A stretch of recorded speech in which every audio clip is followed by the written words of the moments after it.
Welcome, everybody, to Crunch Time with Jeff, Booner, Lukas, and Gentry. It is Tuesday, July 30th. We are in the middle of training camp right now. We're going to break all of it down. Giveaway. We have tickets to give away, Boone. Do we? Yeah, we do, actually. I forgot about that. We do have some tickets. Right. We have four tickets for tomorrow. We got tickets to give away tonight. We're going to talk about what happened today at training camp. Padded practice, tons of stuff coming out. We'll break it all down. And I can't wait tomorrow. We'll have the doc on to help us break a lot of it down. But fellas, how we doing today? How we doing? Feeling Pumped good? Pumped up. More football. Doing good. The Tigers made some shit moves. Yeah, Tigers made some moves. I was going to say that. I thought you said they made some moves. I mean, I've seen some polarizing opinions on it. Do I look and sound good, fellas? You do not. No. You're frozen over there. We'll fight through it. The Wi-Fi is back. The bug is back. It's not good. It is back. Hey, he's been doing. Hey, Klotzy's been clean for a while. Not like a actually, month. I didn't like been that. Good. Sound like you're on drugs, but his Wi-Fi. He's been clean. He's been, yeah. Well, the Wi-Fi hasn't been bugging for a little bit here, so we'll fight through. Shout out to Space Trucker 65. He says, "What up, boys? Rare to catch y'all live." There we go. Let's go, Space Trucker. Catching us live tonight. Yeah. Like I said, a lot of training camp to get to. Ennis Rakestraw making plays. He's been the talk of town today. Interception on Hendon Hooker. Yeah, it happened. We'll break that down along with a lot of other stuff. I also saw this, and I want to get right into it. That Dan Campbell did say this about Brodric Martin. Remember, we had this conversation yesterday about whether Brodric will be ready week 1 or not. What I'm bringing up what was being reported. I didn't give an opinion at Boone. Here's the report. And this is what Nolan tweeted out.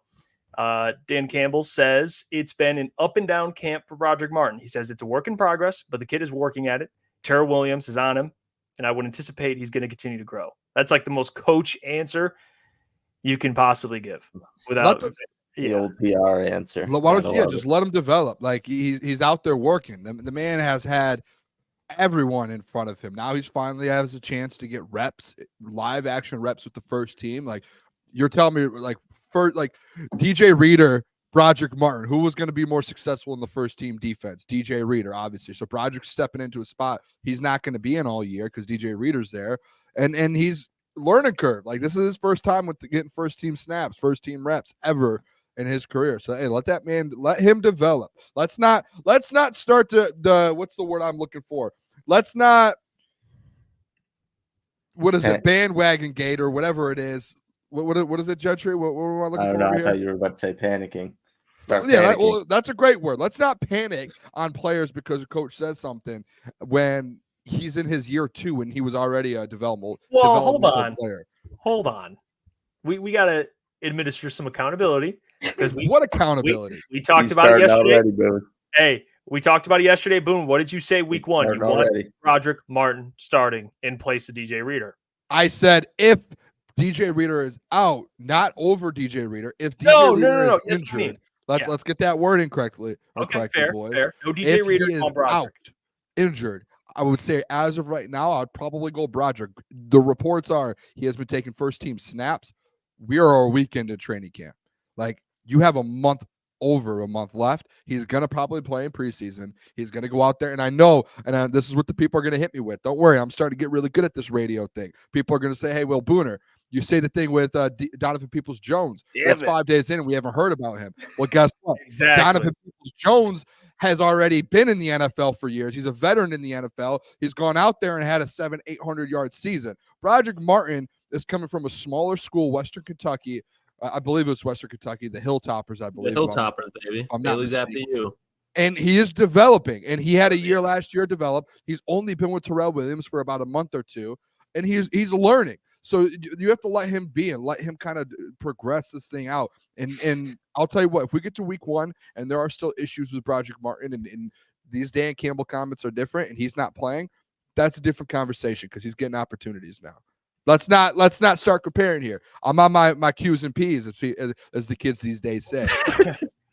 Yeah, I'm not panicking over Brodric this early, but I will say I think all of us expected the hype that's kind of been around Levi O. We kind of expected that would be hype driven towards Brodric Martin. So I still think it's very early on, and I'm not too worried about Brodric. It's only year 2, like Boone said.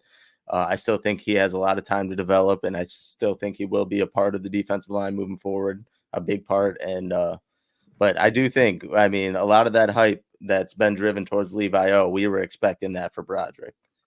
Yeah, hey, Lucas, Levi O, first team. Yeah, He's been better than Brodric. Undoubtedly been better than Brodric.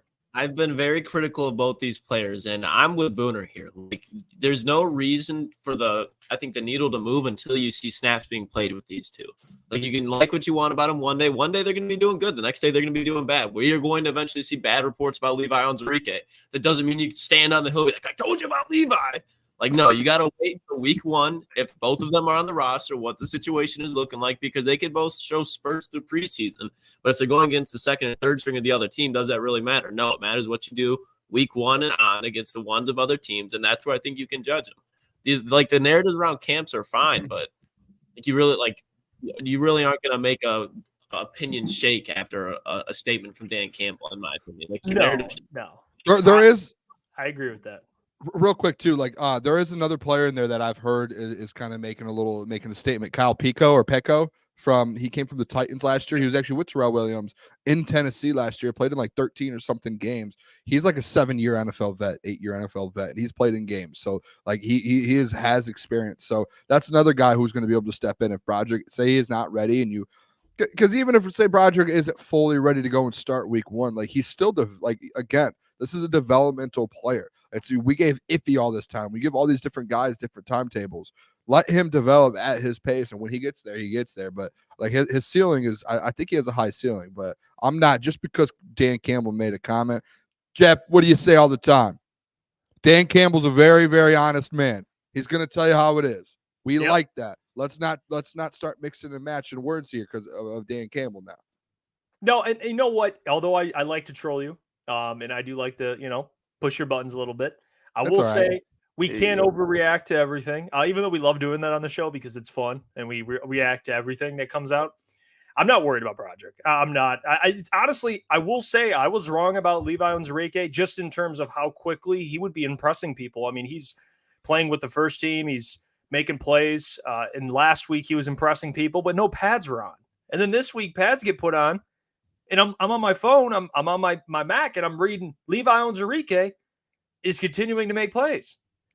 Like, fellas, we might get to a point where we got to start thinking, I don't get the games, but Levi O, maybe he's got something left in the tank here, Klotzy. I'm just saying, maybe he can be a solid contributor. We will see.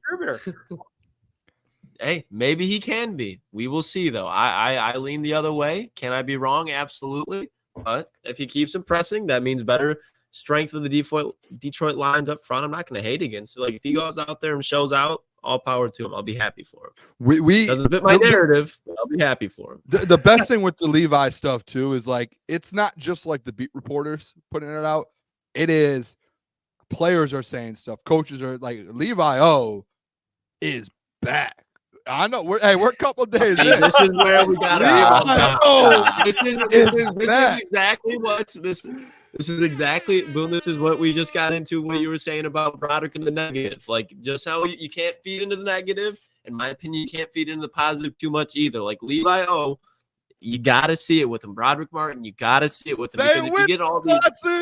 He's back. I'm with you. Like, we hear all these things all the time about these players coming out of training camp. Last year, I know it's different position, but we brought it up. Like Dylan Drummond, Chase Cota. One of these guys are making the roster. They have to. We're not comparing Levi O to Dylan Drummond and Levi or Chase Cota. We're not doing that. Not today. But, so there's camp there, but you see these players all the time that are on the back end of the roster that are always making these noise, and then when it comes down to the regular season, where are they at? And I'm not guaranteeing that this is what these guys are going to be, but I think in the case of Levi Onwuzurike, I don't think he's going to be that much of a contributor in the regular season. That's if he stays healthy. There's a lot of question around both of these guys. This is the last thing from a sure thing for either of these guys. Like, he's back. Where was he ever? Like, he's got to arrive first. He said he never showed up, Boone. He said he never showed up, Boone. The Gentry, like these guys, like, you know what? There's people. All right, this is the thing here. This is what I don't get, and this is what I love about not just like Lions fans, NFL fans, sports fans in general. When there are negatives about players, people love They love to run with it and take it and run. Prime example, the Goff people that hate Jared Goff. Last year, Jared Goff is having an incredible run to end 2022 into 2023, where he has like the record for most passes completed without an interception, like the third most in NFL history, an insane streak. And then he throws an interception, and all these people who hate Jared Goff, all of a sudden are like, oh, get rid of him. He's not worth the money. We're not going to extend him. We've got Hendon Hooker sitting behind him looking. It's like, okay, come on. But when a player is good and playing well, yeah, some people are like, yeah. Oh, well, we still have to see. We have to see. There's always like that. We want more. We want more. We want more. Levi O has taken so much hate from NFL or from Detroit Lions fans, and he is finally fully healthy. It's been very well documented and known for 2 seasons. He has had a major back injury, and he has been going through it. Now he is fully back from that injury. He's had a great mini camp. This is what I hear from the people. Klotz, this isn't to you, but maybe it's to you. It might be to you. But mini camp and OTAs come around, and there's, like Levi O might be like, he might be something this year for this Lions team. He looks really good. Well, you wait till training camp. Wait till training camp. All right, last week training camp comes around. Hey, Levi O's very good. He looks good. Wait till next week till they put the pads on. Wait till they put the pads on. Pads get on 2 days in. Levi O's an absolute dog, and he's looking really good, and he's healthy. Oh, no, you got to, like, at some point, it's like, let's sit down and say, hey, maybe he actually can contribute a little bit. Maybe there is something with Levi O. He doesn't have to be a star. He doesn't have to go get you 8 sacks. Maybe he could contribute to this defensive line. You just lost a piece today. Maybe that gives Levi O an opportunity. Yeah, I'm not saying that he can't be. It's just, in my opinion, like, I just don't see him being one. That's not saying, but the whole thing is like, why can't you just say that he's here? It's because, like, you haven't seen Levi O make a single impact on the Detroit Lions yet. I'm not denying that he isn't working hard. I'm not denying that he isn't healthy. I'm not denying that he isn't looking good in training camp, but that just doesn't make him significant impact to an instant starter for the, not even starter, but rotational piece for the Detroit Lions team. We didn't see a lot of Jameson Williams. We didn't see much of Ife Melifanu before Ife went crazy. Like, there are guys who go through, like Ife, who goes through injuries. If was playing corner his whole career. Like, you didn't hear about him. Yeah, it doesn't mean much. Yeah, but at least he was getting out there. And then when he played, when his number was called, he made a significant impact and huge plays in the secondary. Levi has had chances to play. Levi has been out there for numerous games, and he really hasn't done much. Now, it's not going to show up in the stat book. Not saying he's an absolute bum, but let's not just act like Levi O is a guaranteed impact starter for this team or can. Didn't say starter, but an impact rotational piece. If you want to put him up like a guy with a guy Wingo, sure, but I don't think that's a guy to just be like, like he's going to be off the roster next year if that's the case. Well, I mean, it's just crazy that you're just like, he's played. Like, it's very well documented. This guy has been battling through a massive back injury. What am I denying there? Well, I'm not saying none of that is true. All of that's true. I don't think that it truly guarantees the formula of, successful player on this football team. On any NFL football, he could be.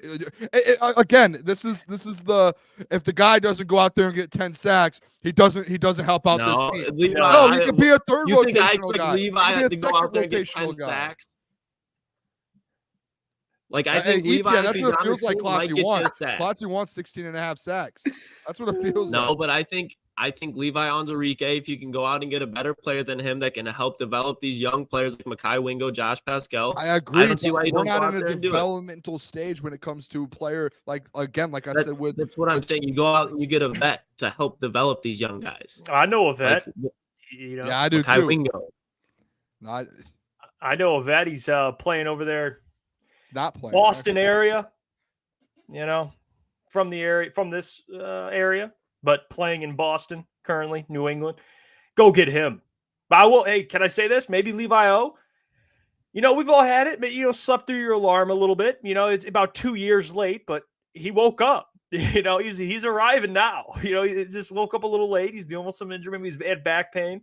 He's back. I mean, he could be solid. I think Levi O could be a solid contributor. I just want to see it in the season as well. But you cannot deny, Klotz.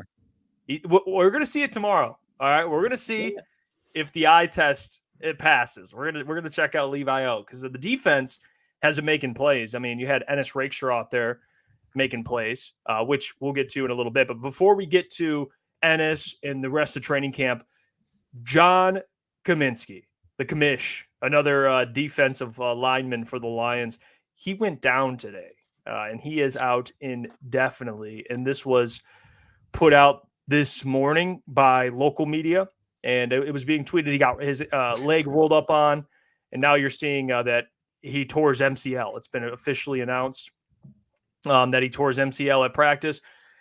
It could be a chance he comes back for the NFL playoffs, but there goes another piece in the defensive line. And again, John Cominsky's not anything spectacular, but he's a solid rotational piece. Obviously, he's depth, which stinks. But when you're talking big picture, this is where you ask guys like Mekhi Wingo to step up and other players. Like that. Yeah. I think they'll be fine without Commish.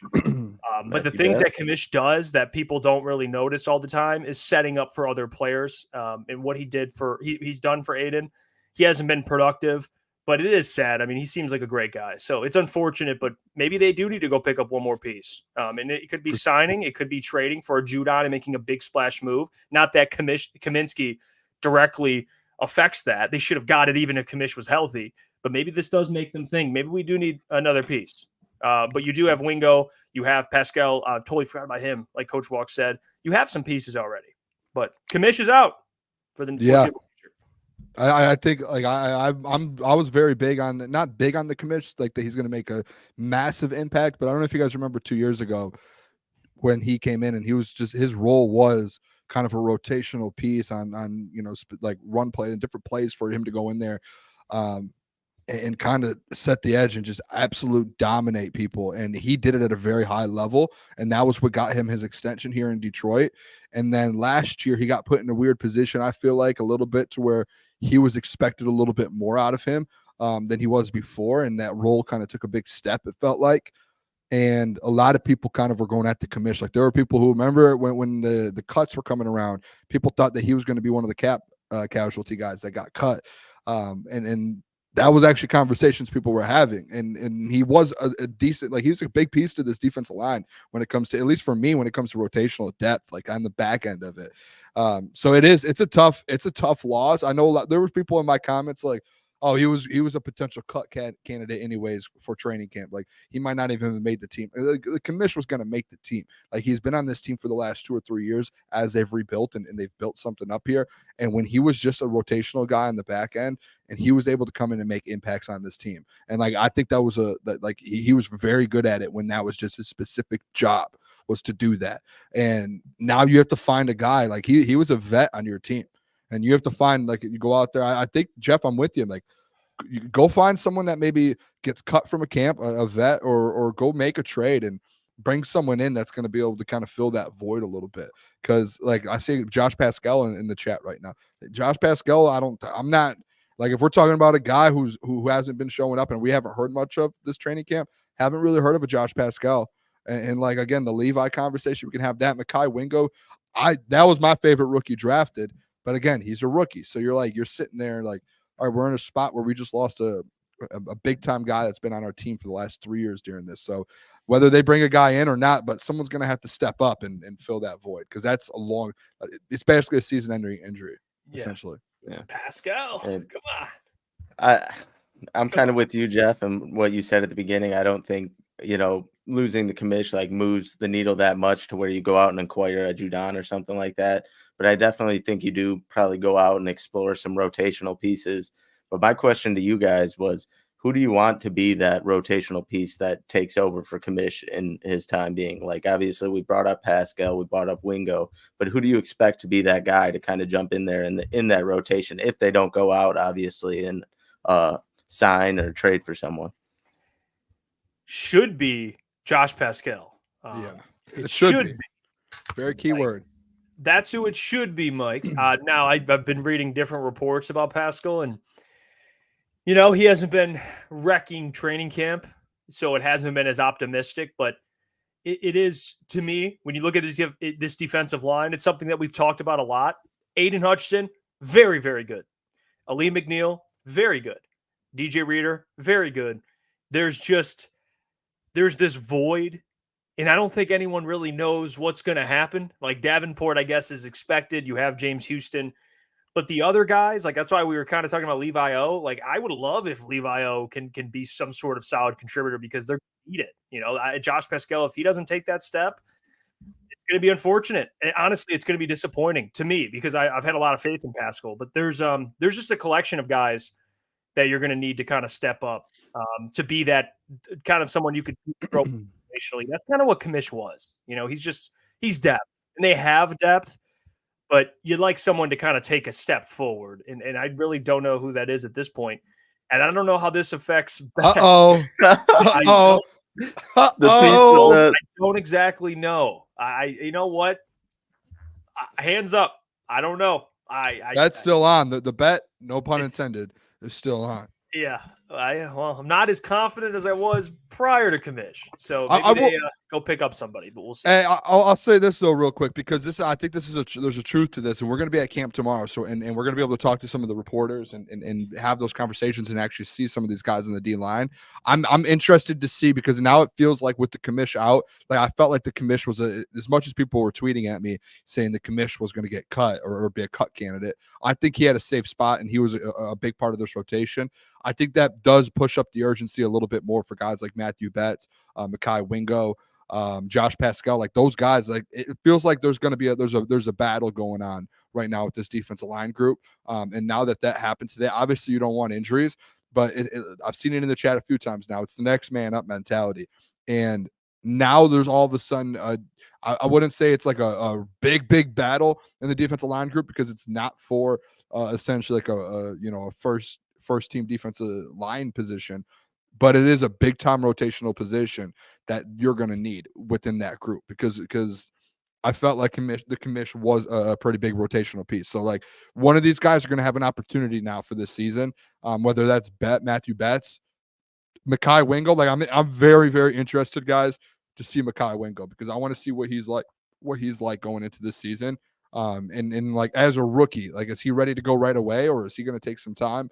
But if he's able to step in, like that's another big piece. Like it's all of a sudden just like within 8 hours, we have a defensive line battle now on the back end where there's going to be some guys with opportunities to make the roster.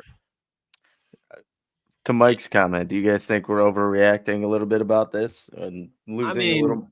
I think they have enough on the roster. Like, I think if anything, this pretty much goes against my net. Like, I think this locks Levi to make the roster. I think because if you look at what John Cominsky was, you didn't have him out there to get to the quarterback. You had a guy that was big enough to play defensive tackle or end as a tweener. And like you guys said, you already have enough depth there. And Levi, you saw that they're trying to do the same thing with him.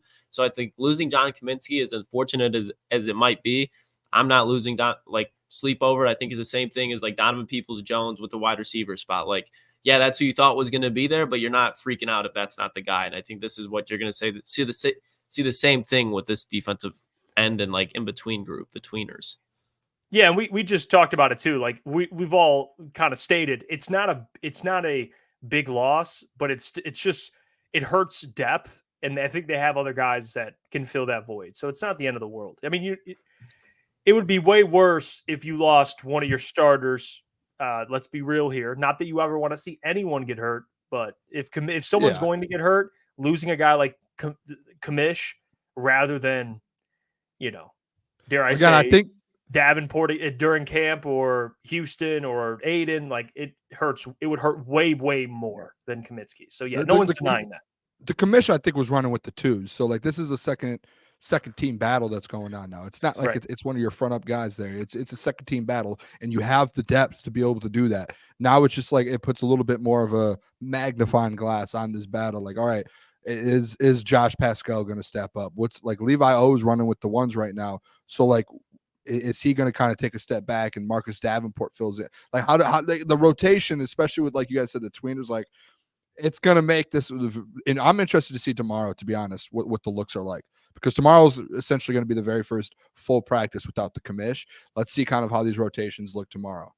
I had to imagine like the guy that this gives the most snaps to would probably be Pascal though, because he's a little bit smaller than Cominsky, but the way that they use him is very similar as far as playing a 3 or 5 tech. Like neither of those guys are playing 1 tech. Like that's never happened. Right. So if you put that in there, I think he's a guy that brings a different skill set but plays the same role. Lucky, this comment's interesting. Lucky says, accept the fact that Brad Holmes' flaw is drafting and signing defensive linemen. I mean, signing, I wouldn't say, but drafting outside of Penei Sewell, he hasn't really taken that many with like high round picks, but I think we brought up, it doesn't make it like he hasn't drafted anybody there, but I think if there's a weakness, it is probably the defensive line, specifically on the interior. Interesting. It's weird. I don't know. DJ Reader, Lee McNeil, Aiden Hutchinson. That's why I said not signing. Yeah. Well, you drafted 2 out of the 3 of those guys. Yeah. Well, Aleem, I say Aleem you hit on. Like Aleem, like yeah. I'm not denying that. But then you look at like the other guys, like you look at Levi Onwuzurike, that's a 2nd-round pick. Like that's Pascal, so far he's a 2nd. I think the only ones like the argument considers right now is just Levi and Josh Pascal. Like those are the only 2 right now. And I'm not, by the way, I'm not saying I agree with this because you guys know how I feel about getting a pick right. But based on your narrative, Aiden was a gimme. He shouldn't get any credit for that. That was sarcastic. I don't like that. But that's how you guys think. I'm not saying I think with Aid, same thing. Well, no, because there was a lot of people who wanted Trayvon Walker. There was a lot of people who wanted like that. That was less of a gimme than Cade. That was less of a gimme than Cade Cunningham. Cade Cunningham was the 1-1-1-1. Everyone in the world said Cade is the one in this draft. So let's leave the Troy Weaver. Is that what you were drawing? Yes, that's what he's talking about. Is Cade Cunningham. Cade Cunningham was the one. There were conversations. Sports books had Trayvon Walker going number 2. No. Come on now. Jeff's drawing a line in the sand for Troy Weaver in July 2024. But Boone, let's break it down though. Kayvon Thibodeau. Oh, obviously Trayvon won 1. Kayvon Thibodeau, like, what are we doing here? Come on. But as far as the interior of the defensive line, Boone, let's break it down. Running back, bro took Jahmyr Gibbs. Tight end, he took Sam Laporta. Tackle, Penei Sewell. Wide receiver, I agree with you on that. He's hit big on other positions, and that's the one he hasn't. Okay. But there are just to me, it's just there's only 2 guys essentially that you can put that around. Okay, so it's like, we can. As he keeps progressing in his career, he's never really focused on the defense outside of that when it comes to it until this year. So like, all right, like I think that's a conversation to be had. I told you guys earlier, like a month ago, I said if the defensive line doesn't work out this year after Brad again for a 2nd straight year, he's like, we're good with what we have, let's roll with it. If it doesn't work out again, then that's going to be my biggest red flag and flaw when it comes to Brad Holmes is, dude, you cannot figure out this defensive line. Like this is a problem, and you need to address this like now. As far as getting to the quarterback, you're saying, yeah, because like, and especially like the drafting guys and developing, like that's a problem. And they've never brought in a positional coach that's been able to help develop these guys, and now they finally have. So maybe things change, but like if you had to look at Brad Holmes's resume as a whole, I said it before. If this year doesn't work out with some of these guys on the defensive line, there's a serious conversation to be had in regards to it. I think everyone agrees. I got a lot of flack. I said this before, and I got a lot of flack for it. But last year, and this was early in the season, but when they weren't getting pressure, and Aiden he didn't have as much help as we all talked about it. He wasn't getting the help that we thought he deserved. Houston was injured. And my thing with Brad was I think Brad bet on who he had in house, and he was wrong, and that's okay. And I think now he goes out and signs DJ Reader and goes out and signs Davenport. Like clearly he's making moves. He drafts Mekhi Wingo. He's making some moves. So this isn't me criticizing Brad, but what I will say is I think for any GM, every GM has some sort of ego with who they draft. And I think Brad deserves to have it because he's so good at identifying talent. But you also don't want to get to the point where you're a Super Bowl contender and you're thinking to yourself, well, I drafted Josh Pascal, I drafted Levi Onwuzurike, I've drafted some of these guys. Like we want these guys to have time to develop, but you're also like in a win now mode. And that's why I think getting a DJ Reader, a proven vet, was the right move. Davenport, even though he's been unhealthy, he's still a proven player when healthy. So I get, again, it was a 1-year deal anyway with Davenport. So I like the moves he's made, but again, you can't keep waiting for Josh Pascal and waiting for Levi. That's why I'm all for getting a Judon. Like, go get a proven product. Like, fuck waiting. Go get a guy who can get you 10 sacks right now. Get him for a rental even. I mean, he'd help you go win a Super Bowl. Because if you get a Super Bowl, that's what this is all about, right? Like, you play to win. Sure. You play to win a Super Bowl. Fuck being competitive. Go win a Super Bowl. Not saying you put all your chips in one basket or put all your eggs in one basket, But man, if you got to give a 4th round pick and a 5th, whatever it is for Judon, and he comes here and can help you for a year, win a Super Bowl, then he can go elsewhere and get paid. You don't even have to re-sign him. It's a win. So I'm curious to see how Brad kind of handles this. I mean, we have now into the trade deadline, and maybe Levi and these guys start taking steps. But as of right now, with Josh Pascal underwhelming, people are saying I'm disappointed. And then you have Levi, who you're waiting on. Brodric's not ready yet. Kamish is hurt. Makai's Wingo is a rookie. But DJ Reader might not be ready week 1. Like, hey, remember? Hey, we talked when we talked to Doc last week, fellas. DJ Reader's gonna be ready week 1. Like when we talked to him, he was like, he's fully healthy. The whole conversation about DJ Reader week 1. Now I'm tripping over my words. I think that conversation can pretty much stop. They're just gonna be easing him along because there's no point to risking him because you're not really developing DJ Reader. You're hoping he can maintain the play that he's been at. So I think they're just trying to see what they have in Brodric, what they have in Levi, and that's what they should be doing. So I think once it gets close to the season, you're really going to see what this defensive line room's all about. But as far as Brad making moves, I mean, where did he come from? LA with Les Snead, and you see Les Snead, what's his big saying? He says, fuck them picks. And I know that really came after that trade with Goff and Stafford, but you know that's always been in his DNA, and Brad, that's where he's developed. So he sees the success that can come from that. I mean, making trades for like Brandon Cooks and Sammy Watkins, signings like that really helped that team. So I think Brad knows that more than anybody. And I think with the Lions already spoke on it multiple times, like they didn't expect to necessarily be in the NFC Championship game last year. They loved to, but they were win the division. Then go, okay, let's get a playoff win. This is the year where I really think, especially towards the trade deadline, that Brad, he keeps that aggressiveness up, because I agree with you, Jeff. There's no point in getting to the top of the NFL and then getting complacent. Once you are at the top of the NFL, you want to stay there, and that's how you do it. Klotz, amazing point, because that was what I was going to bring up, to where I was a big person last season when everyone was saying go get Chase Young and you know, to go, you need a defensive lineman to make the run. You need to go get Chase Young, and I was one of the ones that was like, stay calm. You don't need to do it right now. You can make a run without a guy like that. And I think the Brad Holmes mindset, the whole Booner path mindset was, hey, we can make a run with the team that we have, and you know, get farther than anyone thinks we can.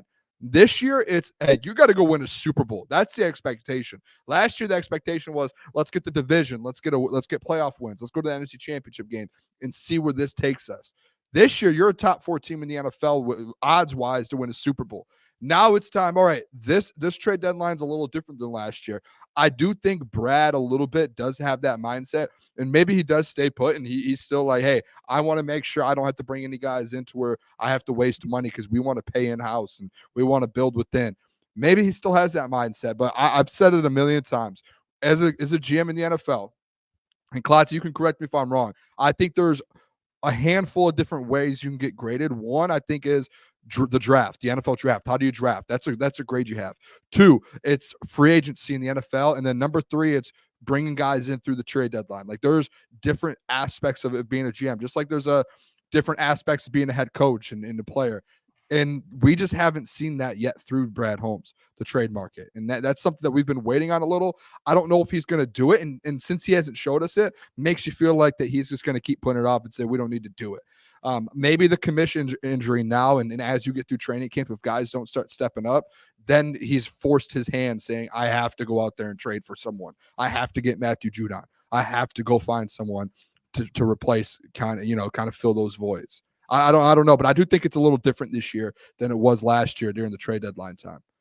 And I'm going to be interested to see, because I think when we approach the trade deadline, we also have to remember how aggressive Brad was in free agency, going and get Carlton Davis, going and get Kevin Zeitler, going and get DJ Reader. Those are guys that you normally, those tier players, you get at the trade deadline. So Brad, he might have just went, we want Brad to be aggressive. Well, he was probably the most aggressive GM out of all the contenders this offseason. And Houston, I think, made themselves a contender, but they weren't to the Lions status, I think, going into this offseason. So when you look at that, Brad's already been very aggressive this year. So towards the trade deadline, I wouldn't be shocked if he's like, well, no, I'm not going to be aggressive again. Let me just stay put and then get a DPJ level defensive end. I wouldn't be surprised if that's the level that they went. It does depend, though, just like what happens in camp. I think this training camp going on right now is like the biggest factor. I know the commish wasn't like a big loss, but as like, say the commish didn't get hurt today and you have the defensive line rolling. Like, this camp was going to show a lot. Like, if a guy like Marcus Davenport can stay healthy, if, Makai Wingo can step up, Josh Pascal, Levi O, I think they know they probably Dan and them went into this camp saying this is something we need to keep an eye on. And it was probably the same thing in the wide receiver room, and it was obviously the corners are taken care of now, but the wide receiver kind of battle there. If one of those guys doesn't step up, they're probably like, hey, we have the option to go out and get someone. But guys have been stepping up in that room, which is good to hear. And I want to say this too. What we're talking about, it's not like Brad's oblivious to this. Like, I want to make that very clear. All right. He's not, we're not saying, trying to act like we know more. Brad knows this. Like, he's letting training camp play out. He's seeing how it's going with these young players. You have to. I understand that. And then closer to the season, when guys are getting released or when the season starts, you'll get more of an evaluation of guys. And then we'll see. I really do believe Brad will make a move at the deadline. I think this is the year to make that, whatever that move is if it's acquiring a defensive lineman. I think Brad is well aware of that possibility. And clearly Brad's not naive to the fact that they're a contender and he has to be more aggressive. He was aggressive this offseason. So I think he's in a position to do so.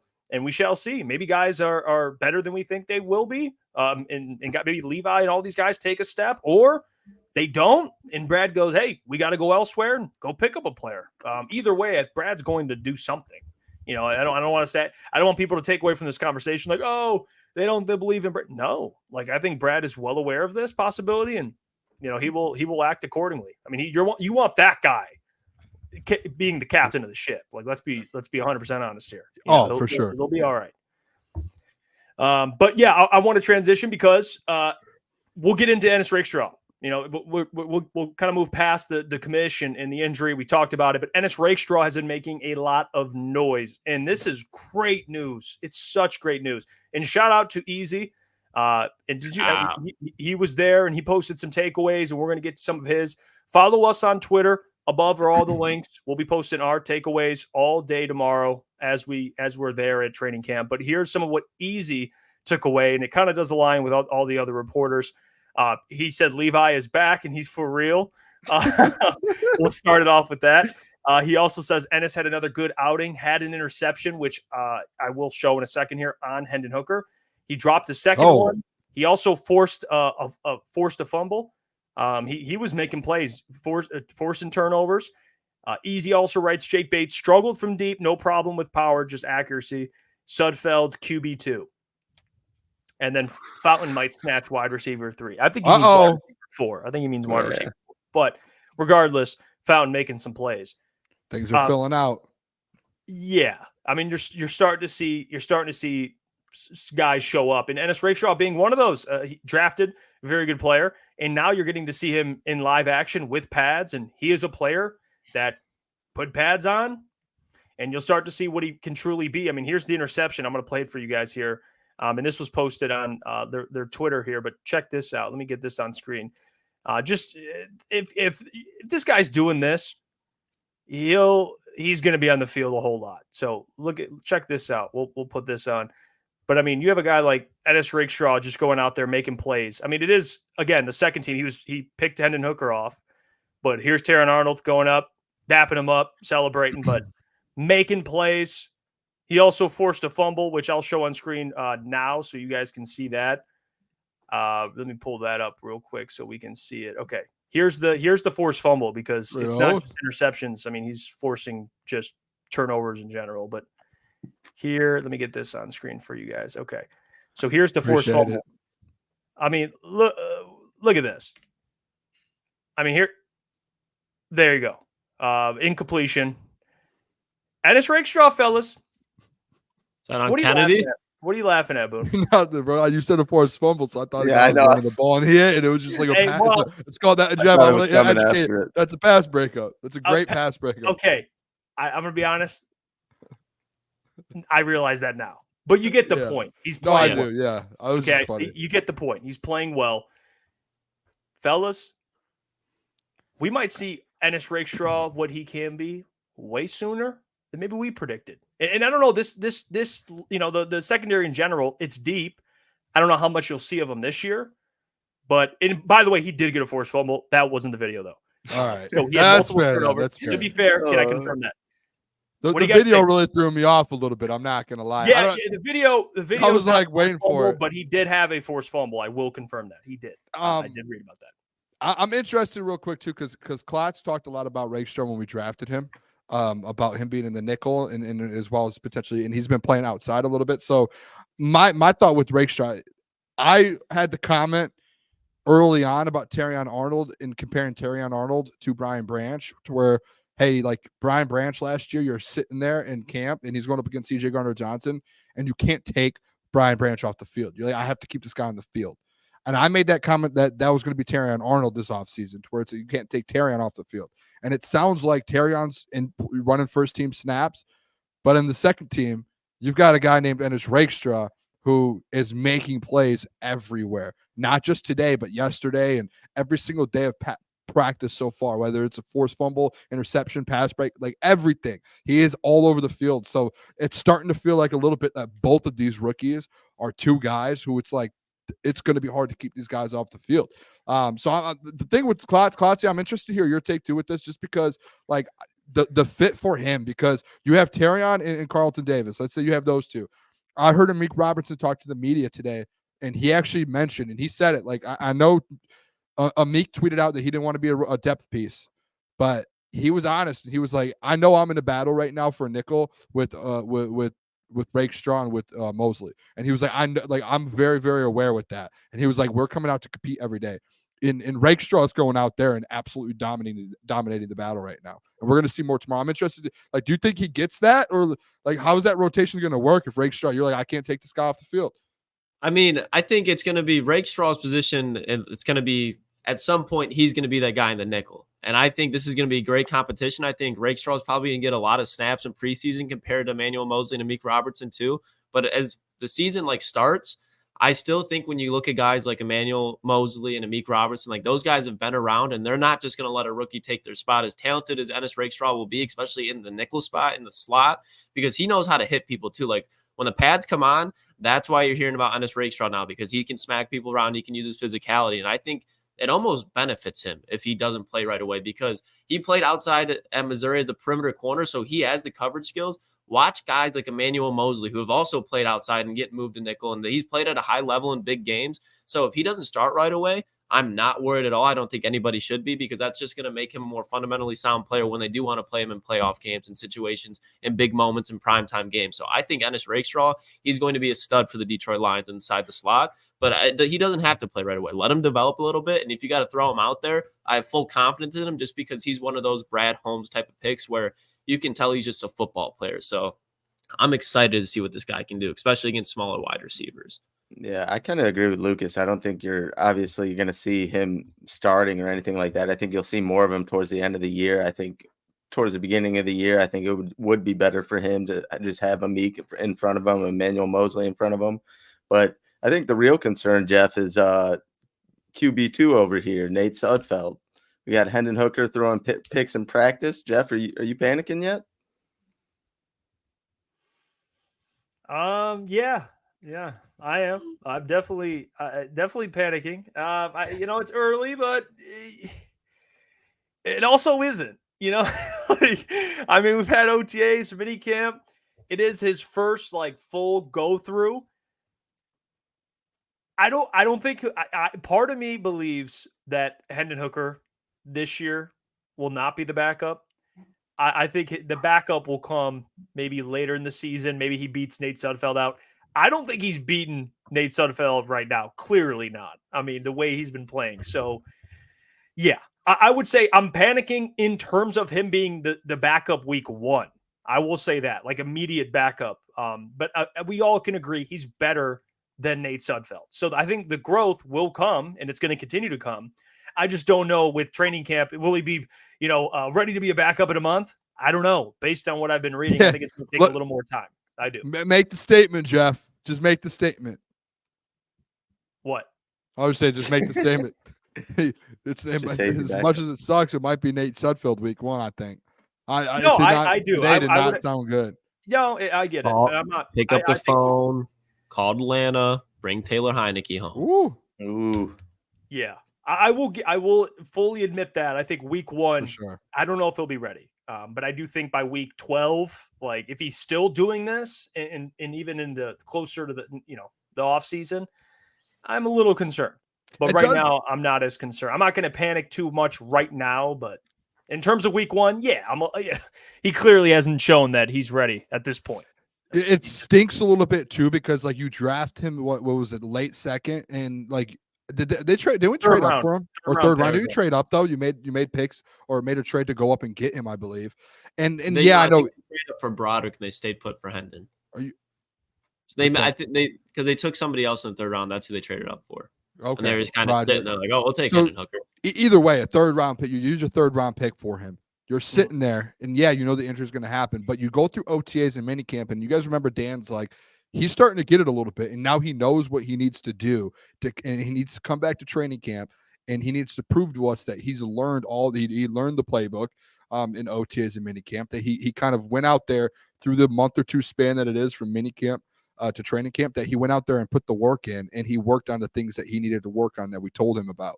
And there was like the optimism a little bit going into training camp, like, all right, he's going to take that jump. And then the last week, it's been a little like question mark, like, how is Nate Sudfeld, out of all people, sticking with Hendon Hooker? Like, how is this happening? And then today, the news that we got today was he throws 2 picks and like, yeah, hey, there's a serious problem going on with this quarterback number 2 spot. And everyone in the world already wrote it off to Hendon Hooker, every fan in the world.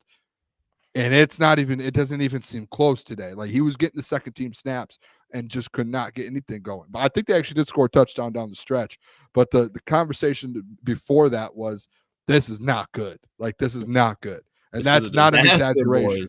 Yeah, this is an absolute disaster. Hey, I'll ask you, Mike. What do you make of it? Are you where are you at? You think eventually he'll get there, or are you thinking he just stinks? Where are you? No, I don't think he stinks. I just kind of want to put you on the spot. It's still very early for him in his career. I had to troll you back, but damn you, Mike. No, I still think it's training camp, and like you said, I don't think if he's ready by week 1, it will be a problem. But I still want to see him in the preseason game and how he fares in that. And like Boone's kind of alluded to many players, it's still very, very early on in training camp, and he really hasn't had much time. So I'm not panicking yet, but you definitely expected at least a little bit more, and you would expect that he would be beating out Nate Sudfeld at least. Yeah, that's what I would think. Yeah. But I'm not writing him off yet. It's still very early on. Hey, don't write him off. He might be like Geno Smith. He might not write back. Oh yeah, write back. What? That's what he said. I don't think the guy you want to be comparing him to is Geno Smith when he had success in like year 9 of his career. To be fair, the contract Jared Goff has. Geno's what was it? His big playability or something when we had that QB chart? Yeah. Yeah. Oh, yeah. His big playability from Geno. Hey, well, maybe he's just a gamer. Maybe he's just a gamer. Maybe, preseason. No, Hendon is a very talented quarterback. I think the difference is he's probably struggling picking up Ben Johnson's offense, and Nate Sudfeld's already got that written down in the back of his hand on that playbook that he's handed to Jared Goff every time before practice in the regular season. He's got that shit memorized. So when you want to get a good flow going in practice so you can get the most realistic game feel, yeah, you're going to put your 2s out there with Nate Sudfeld if Hendon Hooker can't pick up the offense yet. Yeah. I'm not gonna hit the panic button too early. No, Jeff, there's so much time left to training camp. You're good. And you know what's going to happen too? And I think like we could have these conversations and I apologize for saying, Jeff, make a statement, because like realistically, like you don't have to, because next Thursday there's Detroit Lions football, and Hendon Hooker and Nate Sudfeld will be the 2 quarterbacks on the first half, second half, I'm sure. And then a week later on a Saturday, I think the Lions play, it's going to be Hendon Hooker and Nate Sudfeld again, battling it out. And that's what it's going to be, whether they bring in another quarterback or not. I don't even know. Are those the only 3 quarterbacks that are in camp right now? Is there another quarterback? I really don't think there is. So maybe they bring another guy in. Maybe you make a move and go bring another guy in so you get some more competition in there. Because like realistically, like no offense to Nate Sudfeld, but there was a reason like they brought Teddy Bridgewater in last year. Like they thought Hendon Hooker was going to turn into that backup kind of spot. And if he doesn't, you need to like, hey, we need someone. Like we have a Rudolph. Guys, we have a Super Bowl team. If Jared Goff goes down for 2 weeks, you need a backup quarterback. Like, that's not a joke. I watched back, and you guys are going to laugh at me. Like, oh, Booner, you're kind of weird. I watched back 13 months ago, one of your old shows, Jeff, with Flannel Sam.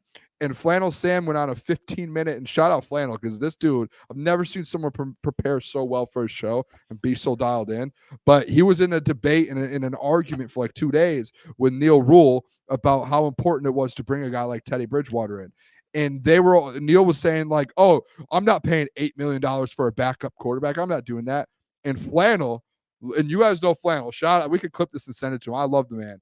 He went out that night and came back the next morning with like 40 examples of Super Bowl caliber teams that needed a backup quarterback at some point in their season to keep their season alive, or win playoff games, or win games to keep them in contention. And they all did it. And I swear on my mom's life, for 10 straight minutes, he listed off the year, the quarterback, and the team record. And he kept going. And then he kept saying, oh, you guys thought I was done. I thought I was done. I got more. And he just 10 straight minutes of Flannel doing that. And then like 2 days later, or a couple days later, Teddy Bridgewater signs for $3 million on a year contract. And it was like Flannel, big dub, green flag. There you go, Flannel. Check the flag. He wins. This was Jeff's guy last year at training camp. No, it was not. Yeah. Jeff? No. Don't deny it. It's fair. You can get in front of it now. No. Jeff gave us the nudge, like, hey, Adrian Martinez spinning that thing. Oh, yeah. No. Hey, stop. Fake news. That's fake news. And you know it's fake. Who was the guy out of the combine that you guys loved and you were trolling me about? Devin Leary. Shout out Kentucky legend. Devin Leary, get him some looks. You guys are like, oh, look at him over JJ McCarthy. He's making way for the throws. One of them looked better on the deep throws. Yeah. Well, still trolling. I will say this about Ennis Rakestraw before we move on. I think Terrion and Ennis are two opposite, at least personalities. Terrion's more, he's an extrovert, and then Ennis is more introverted, but they both have like the same confidence. And I think Terrion lets you know about it, but sure. Ennis kind of doesn't, but he's still like, he even said when he was talking to the media, he's like first of many, like he's talking about his interception. He's like first of many. And he even said also that he prefers fumbles over interceptions. He's a dog. He said you might get stiff arm to the ground, but as long as the ball's out, that's all that matters. And he prefers forcing fumbles. Like, I think they both play with a certain level of confidence, and that makes me excited because it's Terrion. We already expect him to be CB2 and be a great player, but I think for Ennis, we expect things out of him. But man, he is kind of a dark horse to be more of an impact player this year that I think maybe people are thinking about, because he's so quiet. He kind of is more reserved, but man, on the field, it's kind of like Jack Campbell. Like, Jack Campbell doesn't really talk a lot, but when he's out there, you're like, this dude is an absolute animal. That's kind of Ennis Rakestraw. From Junkyard dog. Yeah. What's Booner? Are you raising your hand? What?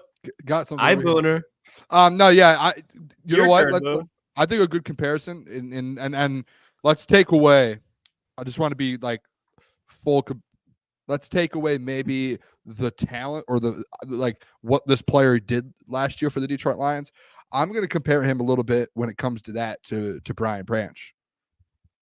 And I know I've made this comparison before, but Brian Branch, you guys remember early on when we did mock drafts for Ennis Rakestraw, everyone kept coming on our show and telling us Ennis Rakestraw is a first-round corner.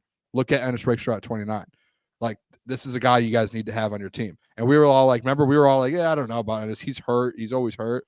But when this guy's not hurt and he's healthy, and I've taken a whole 180 on this guy. That he's an absolute dog, and he drops all the way to the second round. Guess who else dropped from who was supposed to be a first-round pick and dropped all the way to the second round? Brian Branch. So, like, now both of those guys, like Brian Branch came in with a chip on his shoulder from Bama, knew he was a dog, the best safety in the class.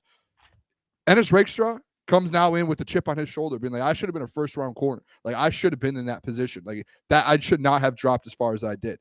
And Brian Branch, a little quieter, introverted. Like, he's not going to go out there and talk a ton. Like, he will if he has to, but he's not going to go out of his way to do it. Ennis Rakestraw, same exact way. And guess what position he's looking to fill? He's looking to fill what Brian Branch did last year for this football team. So, like, hey, the stars start to align. You start to see you're starting to see something. And last year, do you guys remember Brian Branch started training camp? Everyone was like, this guy is unbelievable. He's making plays, he's getting interceptions, forced fumbles. What is Ennis Rakestraw doing now? He's the talk of town right now. And it's like deja vu going on. Everything about it feels the same. And Mike Bell put out, I feel like Brian Branch has his higher ceiling, or ceiling was higher. Like, yeah, that was why I started off with like, talent-wise, let's take that out of it, but let's just look at the dogness of it all and like the storyline. Dogness. Honestly, I think there's a good conversation to be had with that. I don't know if dogness is a word, but I like it. We're going to keep it. New adjective. That's got to be some. If that's you're evaluating the Booner dictionary. Yeah. Put it on a shirt. Yeah. Put it. Yeah. Yeah. That, you know what? Gentry. That's why you're always cooking. Yeah. Dogness. I like that, Boone. I actually like that comparison in terms of, I get what you're saying. Like where they were, because we weren't a huge fan of Rakestraw in the first round, but we loved him in the second. I mean, we were cool with him in the second, but first round, obviously Terran Arnold going back-to-back corners. But yeah, he's going to. Would you guys be surprised if he's starting at some, like, it takes the starting nickel spot? Let's say, like, let's not say week 1 maybe, but let's say by like week 6, week 7, it's like, hey, this guy is just that good, and like, hey, now he's got the starting. Like, I would not be shocked. Would I be shocked in week 1 if he is? No, I wouldn't be, to be honest. I'd be shocked week 1. I'd probably be surprised like week 7 or 8. But you talk about like week 12, 13. I wouldn't be surprised at all because that's going to help him injury wise to put out a rookie out there when you have veterans playing. And I think he just brings a different speed to the game. And especially, I think to your point, Booner, Brian Branch, to your point, Jeff, with Jack Campbell, is just guys that have a knack and a nose to get to the football. And it's like wherever the play is, they're around and they're trying to inflict pain. And I think that's exactly why. We talk about the perfect complement to Brian Branch is Kirby Joseph, and the perfect complement to Terran Arnold is going to be Ennis Rakestraw. So I think there's going to be a lot of duos to watch out for, especially as this team gets better. Yeah, and we can all agree, and even to JT Olson, shout out Jeff. We're not comparing the prospect in terms of the talent, because Brian Branch should have been a top 15 pick, like easily. But what you're saying is a player that I think more his like aura. Brian Branch is he's quiet. He's not chirping. Yes, both projected first round players. Both. I don't even know if that's the right word for it, but we're going with aura. Demeanor. His demeanor. Love that, Klotzy. How about that? There you Good go, vocab word. I still would be surprised if Ennis was starting week 1, to kind of double back on what Lukas said, but we got to give a shout out to Scott, because you remember when Scott came on, he like his first week on, he projected or was one of the players that he wanted for the Lions was Ennis Rakestraw, and we kind of all sweeped it away. So, hey, we got to give a shout out to Scott because he plugged us early on and he called out him being a dog. Yeah, shout out. Hey, Scott knows the stuff, man. That's why we have him on every time near the draft. I mean, it's locked in. And I'm not going to say we question him, but we all were like, I don't know about Ennis because his injuries. We were all like, hey, don't know about this Ennis Rakestraw guy. Mm-hmm. Shame on us. You're assuming it's for the perimeter. I like if they didn't get Terrion in the first round. I know they say they would have took Ennis, but I wonder if they would have took a guy that could play on the outside, because I think Terrion is a guy that can he play nickel? Absolutely. Played safety at one point. I think you can put him anywhere, but he's going to flourish on the outside. I don't think that's the same situation with Ennis. Can I ask you guys this question too? Can I ask you in chat, chime in? This is positive and negative. Who has been the biggest surprise to you this training camp, in a negative way or a positive way? Someone that's shown more than you expected, or actually regressed more than you expected? It could be either or, but who has surprised you the most so far? I mean, it's Tuesday, July 30th, but I'll go first. I would say one we just talked about, Hendon Hooker. I didn't expect him to be as bad as he is. I still think there's a lot of time for him to turn it around, but I still think even we expected more. We expected him to be better than Nate Sudfeld. And then the other one was J-Mo. Even though I've had such high expectations and I've said he's going to go crazy this year, I didn't expect him to kind of hit the ground running. He's been the biggest story out of training camp. It seems like every day you see another highlight out of him. So him coming completely locked in and, giving us all we wanted, him showing that he's going to be that wide receiver 2 and replace Josh Reynolds. I think J-Mo has to be up there. He's showing up every day and, he's proven he's belonged. So I'm going J-Mo. I mean, fellas, it's got to be the Levi O show, in my opinion, whether for good or for bad. And it's also been positive. I've really all been positive when it comes to Levi Onwuzurike. For me, absolutely surprising because I said it once, and I definitely have to back down, especially after the Cominsky injury. I said he's probably going to be cut from this roster, and it looks like right now, one, he's running with the ones, but he's holding his own with those. So it looks like he could be easily running with the twos when it comes to the regular season. So I think, will the hype be around Levi Onwuzurike proven true in the regular season? I don't know, but so as of right now, I mean, there's a lot of positive hype, and it definitely has surprised me. All right, I've got one, and you know what? Now that I'm thinking about this a little bit, I'm shocked and that we have not talked about this on the show yet, and maybe we did, and I just zoned out and blacked out, as I do sometimes in my life. I think it's a positive and a negative, and they're both very shocking to me. Darius Fountain, wide receiver, what he is right now, and we did kind of mention it with Easy's takeaways from camp, and this has been a guy.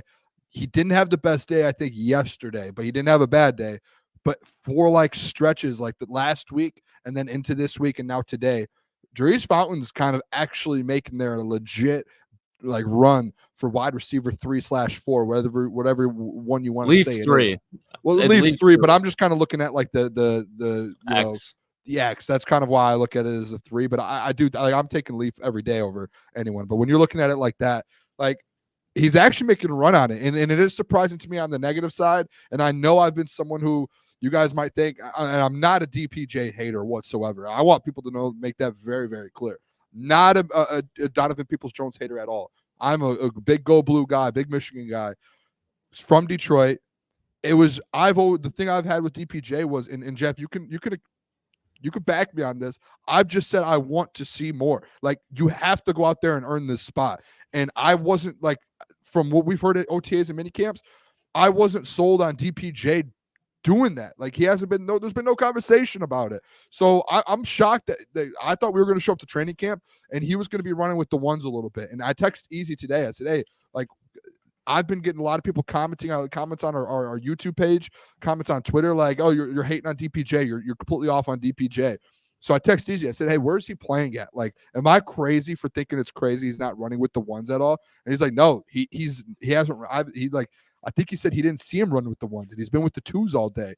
And like, that's a problem to me. And I think Darius Fountain, who's out there getting some reps with the ones and Jared Goff, then that's like very shocking to me. And I think that's something to look at, and people need to keep an eye on, because that's going to be a very interesting part of camp. And all those people who commented the last 2 days about me going at DPJ, I'm not going at him.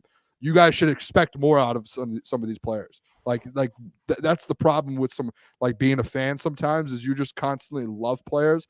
We still can love players, but sit there and be like, hey, like right now, Mike Reed, DPJ will be number 4 wide receiver. What makes you type that and literally be like, he's going to be wide receiver 4? He has shown nothing in training camp. He has shown nothing in OTAs, and this is not at him. Like, this has nothing to do with him. Like, hopefully he watches this and it's like, I need to be better. Like, we all need to be better at our jobs. I need to be better every day, or I'm not going to have a job. Like, he needs to be better. And right now, Darius Fountain's out there outworking him, making more plays than him, and he's out there outperforming him right now as a guy who has had 2 career catches. And he's doing that versus a vet who should be doing it. So, like, no one should be going at me for this. Everyone should look in the mirror and be like, yeah, maybe Booner's right about DPJ. Maybe there's something going on, because he's running with the twos right now, and he was brought in to be with the ones. And Darius Fountain, a 2-catch guy in the NFL, is in the one running with the ones right now.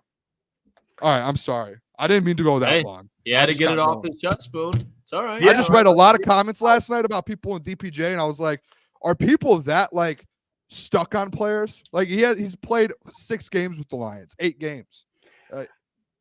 So I have my 2, and they're actually, I don't know, I don't think you guys have said either of these. So I'll start with the good. A player that I've been impressed with, and a player that I think the reason why people haven't talked more about this player is because how deep the secondary is and how many players you have that are capable starters. And this doesn't mean that this player will be a starter, but what I do think is it means that maybe this player has a future, either here or somewhere in the NFL, and that player is Stephen Gilmore. Stephen Gilmore has impressed me. If you guys have been watching or reading anything, he hasn't been talked about a lot, but the things I do read about Stephen Gilmore, he's shown a lot of flashes and capability. That was the biggest thing with him last year. Wasn't what he can do as a cover corner, because he has that skill set, but it was more about his size, his weight, stuff like that. Maybe other things that, he had to get adjusted to the NFL. whatever. But Stephen Gilmore, I think this offseason, you watch some of these clips. He's playing. I think he's running with the second or third team, whatever it is. But he's been great in coverage. He's making plays. He's breaking up passes. I think he had an interception. I could be wrong. But I did read somewhere that I think Stephen Gilmore had an interception. So shout out to Stephen Gilmore for playing very, very well as someone that I think people forget about given how deep the secondary is. I know it's it's a little out of nowhere, but that's a player that I've been very impressed with. I think something bad that I've been more disappointed in would be my guy, Josh Pascal. He's been underwhelming, if I'm being honest. It hasn't been talked about in the fashion that I initially expected. I thought Pascal was going to come out and have a great training camp. I know it's still early, but so far I haven't heard too many positive things about Josh Pascal. I just haven't. And he's someone that drafted in the second round. We know what he can do. Call him a tweener.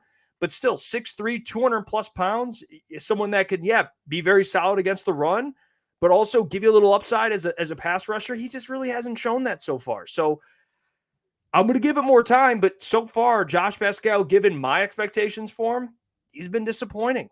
So those are the two players I got. But again, shout out to Stephen Gilmore because I've always been a fan of his. We love, obviously, his brother, Stephon Gilmore. Yeah. But he's a solid depth piece. For sure. Did you happen to hear Dan talk about Steven today? I saw some of the quotes. I didn't watch the actual video, but I think it was I want to give credit. It's a guy that just Al put out something. Shout out Al, man. We need to get him on too. I did talk with him, so we can hopefully have him on. Dan kind of did say, he was like, I think he basically, when it came out there, and was like, I have very high expectations for Stephen Gilmore. There is a lot of battles going on right now. But he said what he's seen out of Stephen Gilmore, and I thought this was interesting, is he's like, we've seen what he can do. We feel like he could take massive steps this offseason. And like, they haven't seen like the big steps out of him yet. It sounded like he said, but he was like, I think he's going to take like these big steps and like really need to kind of, that's what we want to see out of him. So I thought that was interesting from Dan, because typically I think someone actually asked him about Stephen Gilmore. But like those comments of guys that like that who are potential practice squad guys or third, fourth team, those guys don't get like a bunch of high praise. And Dan went out of his, like, he was like, hey, like we love what Stephen Gilmore does. And we actually, like, he was like, now that you guys bring it up, we think this guy could take massive steps. And we told him that, like, we want to see you take big steps this year. And I don't know if like how big of steps they're looking for him to take. Like, hey, we want you to be a starter next year. Like, but like, obviously this room's so filled out, it's tough for that. But maybe they want him to take that Kindle Vildor position, because Kindle's still in the building and he's like a backup. Well, you want to watch this directly from Dan about Steven. Let's I love it. Here we go. Hey, let's hear what Dan had to say about Stephen Gilmore. I love this, by the way. Stephen Gilmore, the guy who stuck out last training camp, obviously stuck on the roster, but didn't carve out a role necessarily. Was he one of those guys that toward the end of last year was close? And have you seen him take a year or two jump so far? I would say, man, Gilmore's got ability, and I still feel like he needs a whole nother notch. He can take a whole nother notch up. He's got natural instincts. He's pretty competitive, cover skills. And so he's one of those guys. Look, he's worked at it, but I expect more out of him. I just do, because I think he's an instinctive player. So we need him to take a big jump this training camp. And I would say to this point, after these 5 days, he's done a good job. Love that. So My again, expectations. Yeah, is he going to crack the rotation this year? No, they have a lot of depth, but someone that I think is even if he doesn't make the roster, whatever, if someone picks him up off the practice squad, I think he'll have a career in the NFL. Like, I think Stephen Gilmore has that type of potential. So we'll keep an eye on it. But fellas, no, what's up, Boone? I think like last year you had all those guys where you start getting injuries and you had these random guys having to step in. I know you're a little deeper, but if Stephen Gilmore can be one of those guys, like again, like I said before, Kindle Vildor is like that guy right now. And he made some plays down the stretch last year, but like he also didn't make plays, and he also let the ball bounce off his face mask. And I think Dan's vision with that is for him to step into those roles, like for at least this year. Like just like he said at the end, like we need him to take big steps this off. Like it's time for him to take those steps. Like he's at that point of his career where it's like, hey, you're not like a big development guy anymore. Like you need to take these steps, and they're expecting it. And I think it's time like him to kind of step into those like injury, like, hey, someone goes down, we might need you to step up. Well, speaking of steps, I think Dan Orlovsky took a misstep with this top 5 ranking. This is, in my opinion, he did his top 5 NFC quarterbacks, and shout out to Klotz for sending us this. I couldn't believe his top 5, and I want the chat to react to it, and you guys give your thoughts on it. But here's Dan Orlovsky's top 5 quarterbacks in the NFC. So as you can see, he has number 1 Matthew Stafford, number 2 Jordan Love, number 3 Brock Purdy, number 4 Kirk Cousins, and then coming in at number 5 is Jared Goff. And I will say, just as a quick context, he was wrestling over Goff or Baker Mayfield. Like when you watch the clip, he was bringing up guys like Kirk Cousins. He said Kirk Cousins, and then guys like Baker Mayfield, Jared Goff, Dak Prescott. So he kind of like threw Goff in. Like it was like kind of like all right, you got to pick a 5. Let's pick Jared Goff. And I'm surprised because Dan's a guy that Detroit quarterback, you think he'd be plugged in. I'll be honest with you. The first 2 is probably how I would put it as well. But I'm interested, especially Jeff, to hear what you have to say about this. And I know it's hard to just be like, oh, you could just judge a quarterback on a situation. But I think Brock Purdy, no doubt, is more athletic. But I think Brock Purdy does have spurts where he kind of can take himself out of the game because he tries to do too much. And Jared Goff never does that. If Kyle Shanahan had Jared Goff instead of Jimmy Garoppolo or Brock Purdy, he'd have a ring on his finger by now, in my opinion. I think he's going to do that in Detroit. And once he does that, it's going to be unanimously Jared Goff over Brock Purdy. Kirk Cousins. I mean, how many times have you seen Kirk Cousins on the biggest stage just absolutely choke? And that's not taking away from the arm talent that Kirk Cousins has. But Jared Goff and Kirk Cousins, I think talent level, they're the same, but one has a 10 times better resume. So I don't see the logic in Kirk Cousins whatsoever.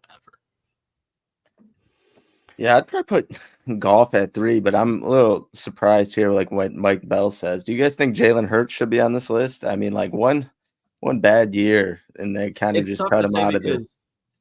But I do agree. I would probably put Matthew Stafford 1 too, and that's probably not saying much. Everyone knows I love Matthew Stafford, but 1, 2, and then if you slot in Goff at 3 and kind of just push the other guys, I wouldn't hate it. But like Lucas said, there's no way that Kirk Cousins and Jared Goff, you put the resumes right next to each other. There's no way Goff is behind Kirk Cousins, and I still think he's in front of Brock Purdy as well.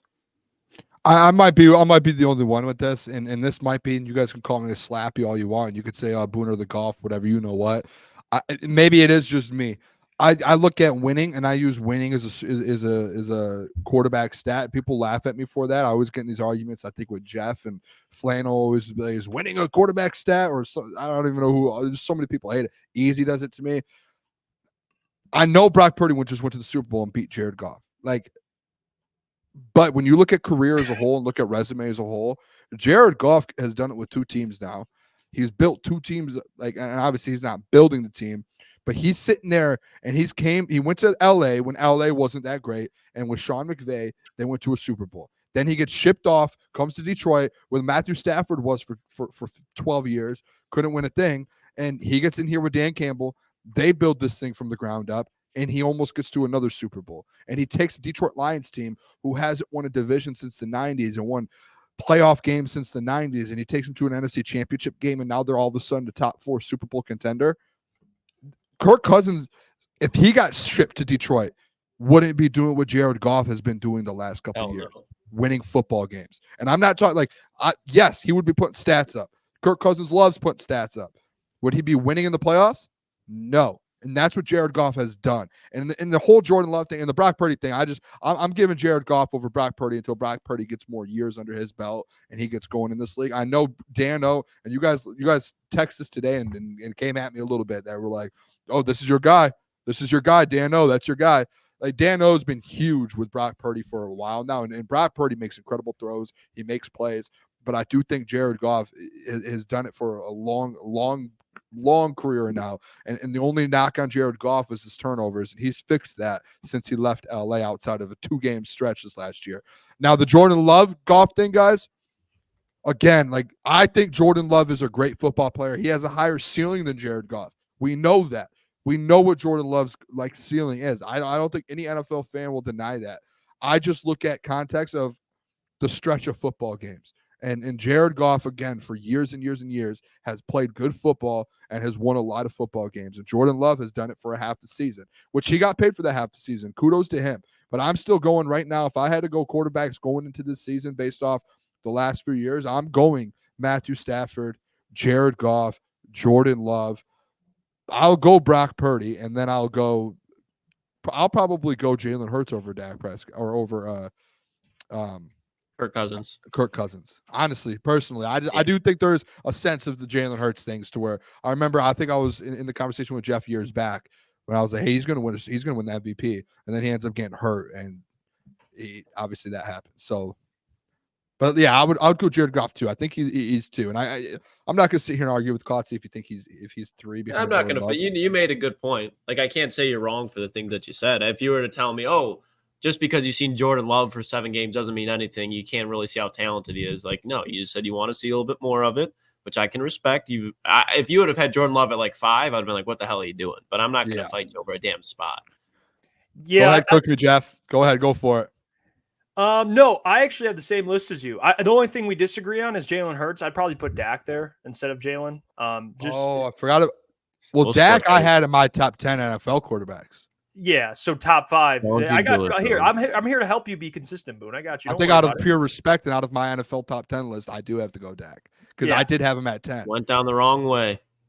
So at least at this point, I mean, I don't know how you can say Jalen Hurts based off last year. He looks so bad. I mean, I get it. The Eagles were a mess, but do I think this year that Jalen Hurts can play way better? Yeah, but last year, I mean, he almost had 20-20. He had 23 touchdowns. He had like 15 picks. So, and he didn't play well at all. And the offense didn't. I will say that offense did not as a whole. But he didn't have a great year. So, and he had weapons. And he had weapons galore too. I mean, he had weapons. Yeah. So I understand that. But the first 4, Boone, I'm with you. I think it should go Matthew, Jared, and then Jordan Love, and then Brock Purdy. I think that has to be your 4. And then if you want to put Jordan Love over Jared, whatever, fine. But that's got to be your 4. I don't think that 4 can be argued. I'm going to be honest with you. I don't really think so. And then after that, you can debate 5. If you want Jalen, you want Dak. I mean, who cares? Kirk, I don't give a damn. But there's no way that Geno Smith, big playability, Geno. Yeah, no. I think the Eagles are going to surprise a lot of people this year. Yeah. I think I've been saying it, but I think the Eagles people are sleeping on the Eagles and Jalen Hurts. I guarantee they'll be back to their form. I know we're not going to get into a huge argument, but in my opinion, there's no way I'm taking Dak over Jalen Hurts. Like, give me Jalen 10 times out of 10. That man didn't blow out his knee. I think it was like week 9 or 10, like when they were 10-1. And then, Jalen Hurts hurt his knee. Mobile quarterback who relies a lot on the run. A lot of times when he gets A.J. Brown, he's running out of the pocket. Devontae Smith, their offense is going to fall apart, especially with that coaching staff. But I get it, bad year, but no way. No, the Eagles are going to be absolute dogs this year. They'll win their division. They'll win 12 games this year. Mm-hmm. Like, they're going to be out. They're going to have a huge year. You know who I'm taking over both of them, though, is Brock Purdy. I was watching Brock Purdy film the other day, and I was like, this dude, like, honestly, if you guys hate on Brock Purdy, and that's why I do feel a little slimy sometimes throwing Jared Goff above and Jordan Love instantly above Brock Purdy, because Brock Purdy's won a ton of football games. And again, I measure quarterbacks off, are you winning football games? Because at the end of the day, like, you could put stats up, you could do this or that. Like, people, if you could clown me for saying quarterbacks or winning is a quarterback stat, the quarterbacks decide almost majority of the football game. Like, if quarterbacks take care of the ball, if they make the right throws, everything they do, wins or lose, like you win or you lose a football game because of a quarterback. And the same people who say winning isn't a quarterback stat are the same people that when the Lions lose, they're going to blame Jared Goff, or when the 49ers lose, they're going to blame Brock Purdy. Like, so winning is a quarterback stat. Brock Purdy, if you go watch his film, the throws he makes are unbelievable. Like, if people say, he has the weapons. No, that dude just makes insanely good throws, and you could throw him on the Eagles, you could throw him on the Cowboys, you could bring him into Detroit. Like, he'll still make the throws. I'm not saying I want him over Jared. I'm just giving an example. Like, put him on some of these other NFC teams or AFC teams that are contenders, and Brock Purdy's going to do what Brock Purdy does. And I think people just look at him a little different, but because he's on the 49ers. But no, he's a really good quarterback. My pushback with quarterback wins is, I understand what you're saying, where quarterbacks, they do make and break a lot of games, but then I look at a guy like every game. I look at a guy like Justin Herbert. I look at guys like Josh Allen. Like Josh Allen has won a lot of games, but I would argue that coaching has held him back, and just situations hold him back. That's why it's a pick and choose stat for sure. Yeah, but I just don't think you can hold it's in my opinion tough to do. But like Justin Herbert can't win games because his roster as a whole is bad. But like when that you're roster's been loaded, like up until like last year, like coach. Yeah. But that's what I'm saying. Like you can't say quarterbacks is a win staff, like for a win. Yeah, win okay. staff. That's fair. But I think when you look at like, say we're going over these top 5 quarterbacks, like you're going to look at wins and you're going to look at who's out there winning football games. Because like when you do have a good staff and you do have a good defense, are you still winning football games or are you not? Like in my opinion, like I don't even want to use that as an example. Never mind. But you see where I'm going. Like I think you can pick and choose when it comes to wins. But a quarterback does like quarterbacks decide football games.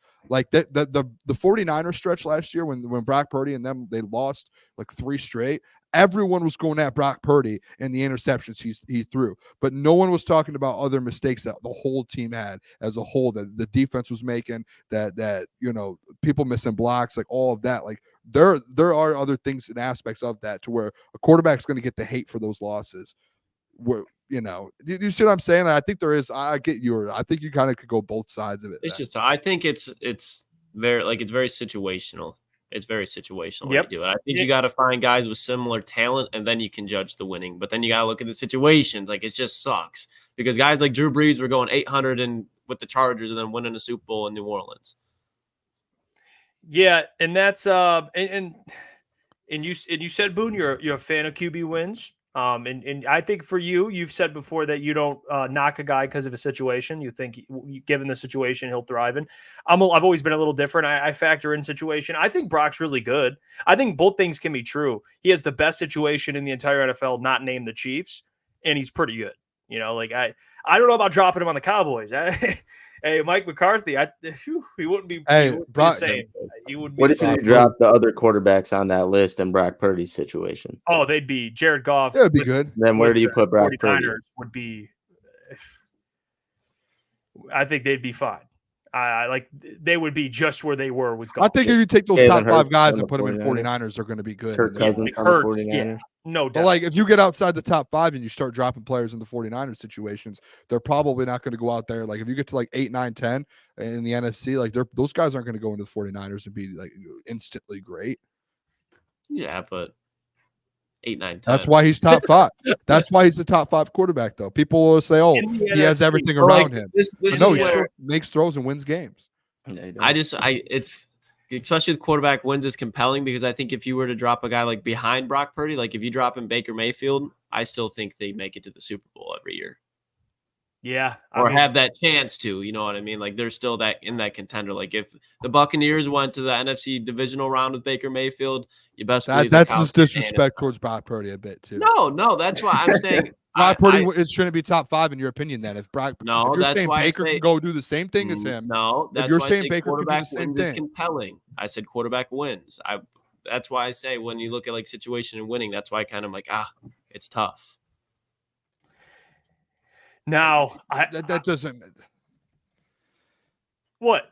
I don't see that, but all right. We'll move on. I'm saying with strictly wins.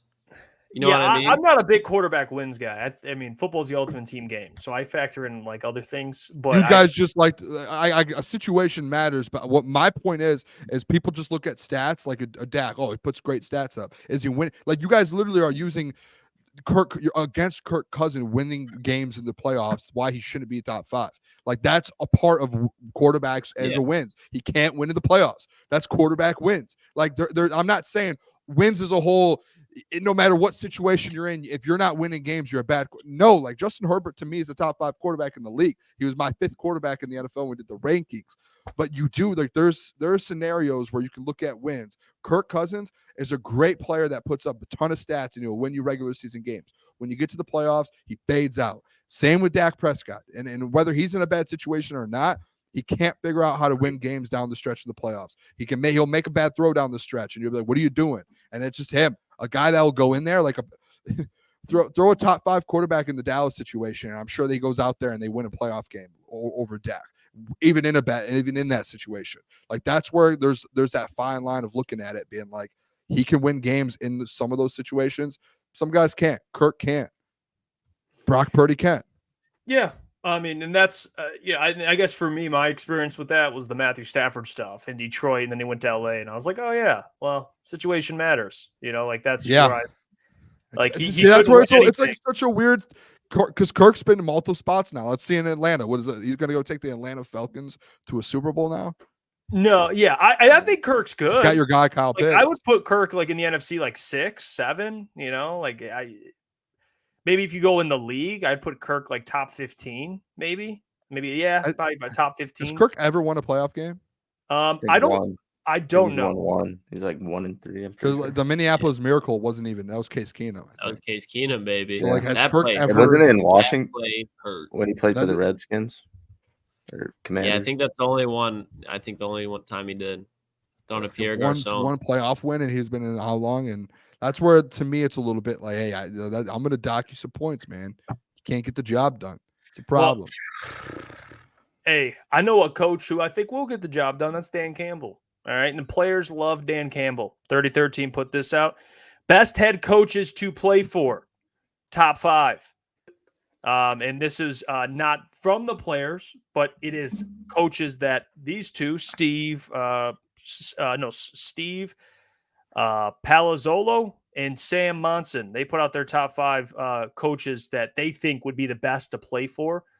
What do you guys make of this list? Sam's list is number 1, Andy Reid, number 2, Kyle Shanahan, number 3, Dan Campbell, 4, Jim Harbaugh, 5, Mike Tomlin, and then Steve's has Dan Campbell number 1, Andy Reid 2, Mike McDonald 3, Jim Harbaugh 4, and then Mike McDaniel 5.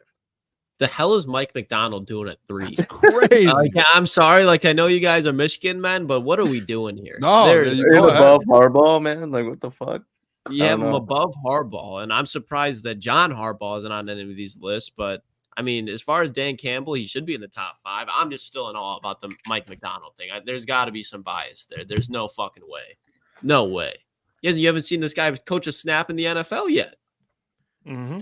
It's a little random.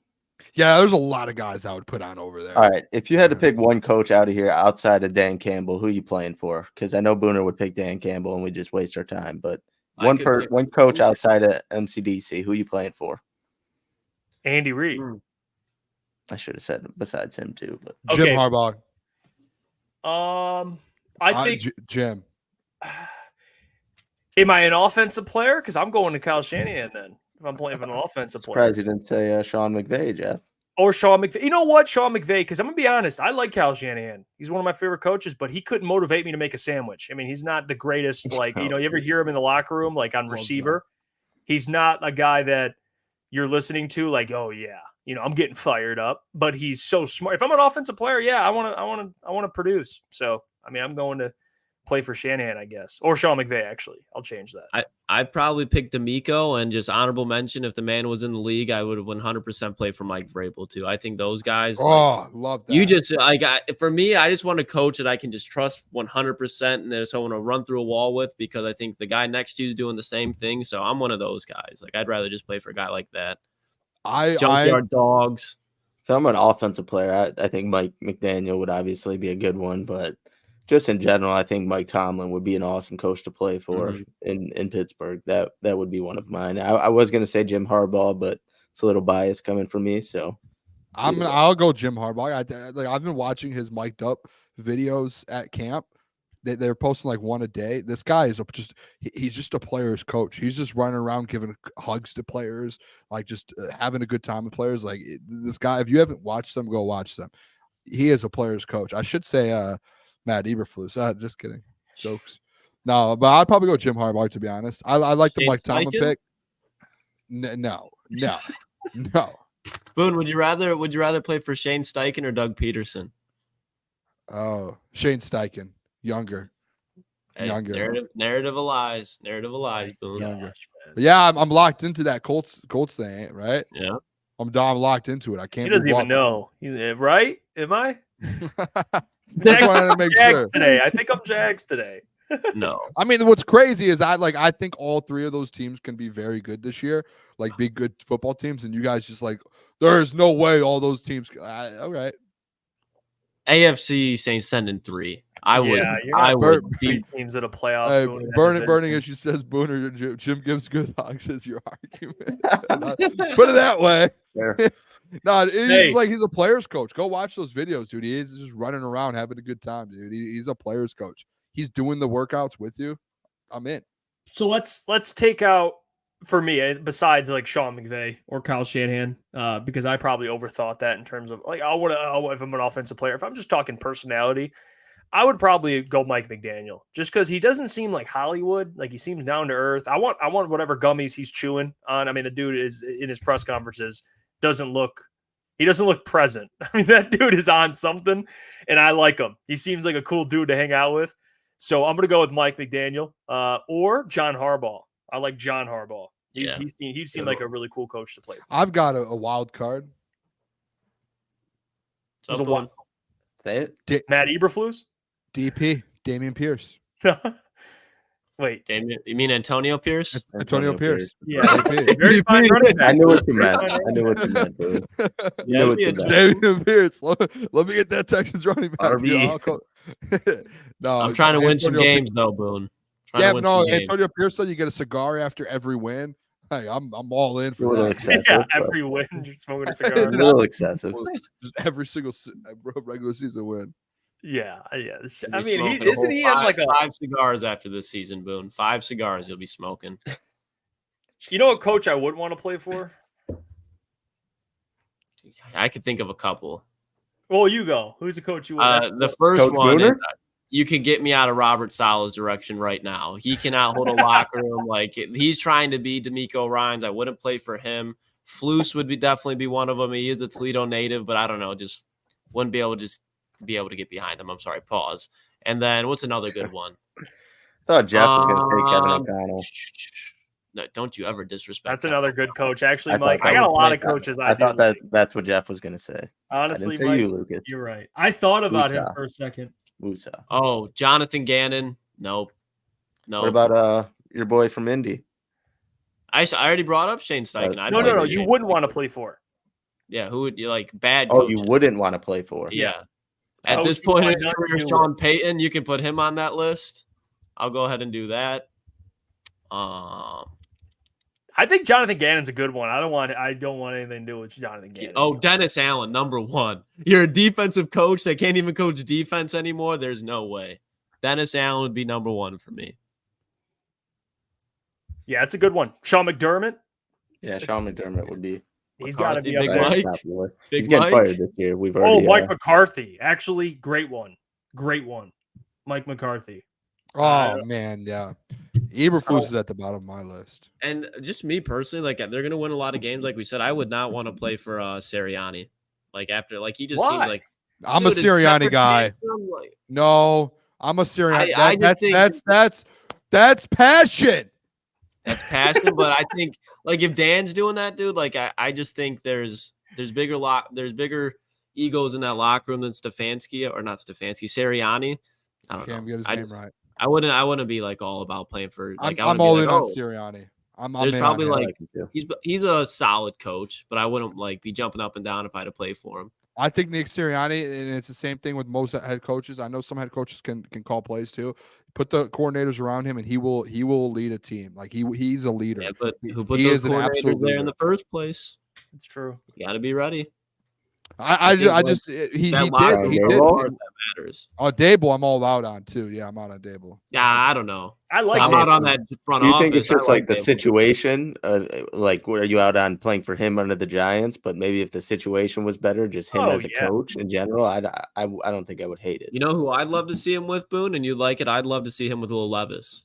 In Tennessee, big quarterback, big arm. I think that's a division that needs a good coach too. Get him out of there, give him some weapons. They got Callahan. Brian Callahan. Yeah, get him out of there. Nope. Yeah, Brian Callahan, One- not Bryce. But he was the OC, I think, for the Bengals. Cincinnati. Mm-hmm.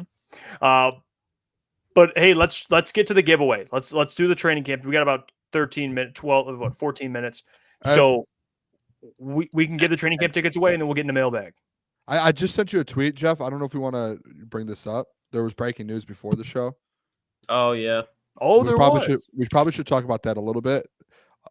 There's two actually breaking news as well, but one in the NFC North. DJ Moore. I don't know why I'm on a single cam right now. I don't know what's going on. DJ Moore sticking around. Someone help me out. There we go. Yeah, I think that's pretty significant. That they basically went out on a limb and said we're choosing over Keenan Allen. They said we're keeping DJ Moore over Keenan Allen. Like that's our long-term guy because Keenan's up after this year. Yeah, but DJ Moore's younger too. He's 27. Yeah, that's what I was gonna say. Yeah, and Keenan's I'm still 30. taking. Give me Keenan Allen. I don't care how old he is. Give me Keenan Allen. I'm a Keenan Allen fan. DJ Moore is a dog too. Don't sleep on him. I mean, yeah, obviously the quarterback situation wasn't the greatest last year, and he was still balling. And now they got a bunch of weapons. They actually have a feasible quarterback. I don't mind it at all for them. I think DJ Moore is kind of the perfect fit. Yeah, I think they're the right way. Love myself some Keenan Allen. I mean, I love Keenan Allen, Boone. He's one of my favorite players ever to watch. But I mean, the man's probably got a high level of play this year, and then probably after the next year, he's going to be looking at retirement after this contract. I mean, it's something they had to do, especially when you want to be surrounding Caleb with talent. You got Rome Odunze, and he's kind of a guy that can play through all three levels of the field.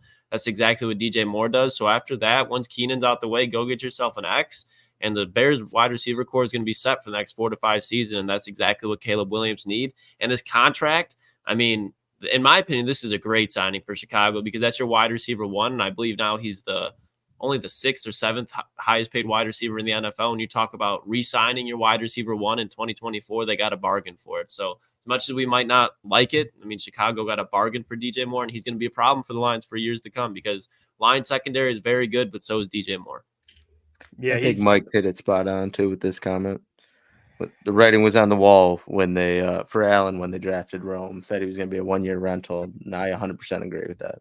I mean, he could even be like a 2-year rental, but they could find a way just to keep him around again. But Keenan Allen, I think he even knows he's not sticking around for long in Chicago. Keenan was getting hurt. Like he's constantly just injured, and I think that's because of his age a little bit more. He's getting older, but it probably is Ryan Poles' smart move from him. Like, I don't like Ryan Poles, and I'm not a big Ryan Poles guy, but I think it's good to admit, like, hey, you're probably doing the right thing here with DJ Moore.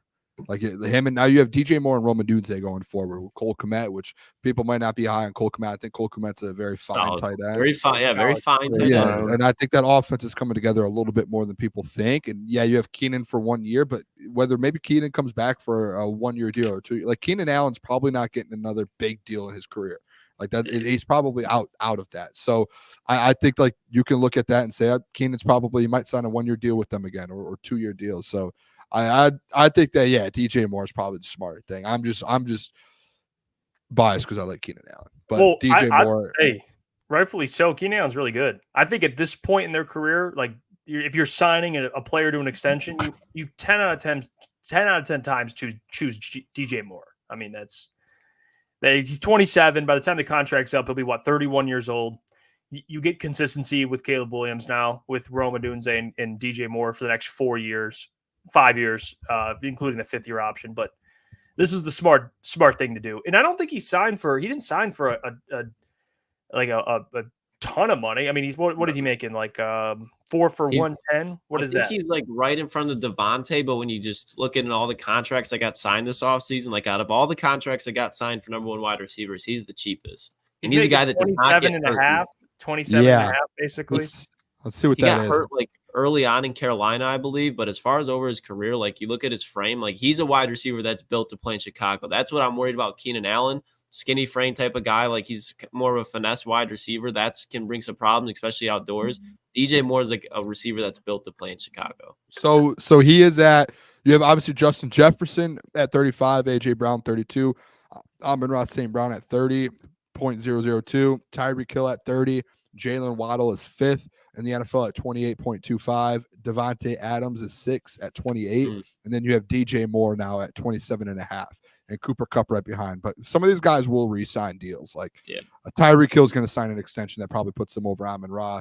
That's a good deal, though, for DJ. Next 4 years, 27.5. That's a good deal. A great deal. Like you said, Boone, or getting your wide receiver 1, and he's, the 7th highest paid wide receiver in the league as far as wide receivers go. And I think that's a steal. I think you know what you're getting with DJ Moore. He can really do everything. The yak, he can do the deep ball, just speedster.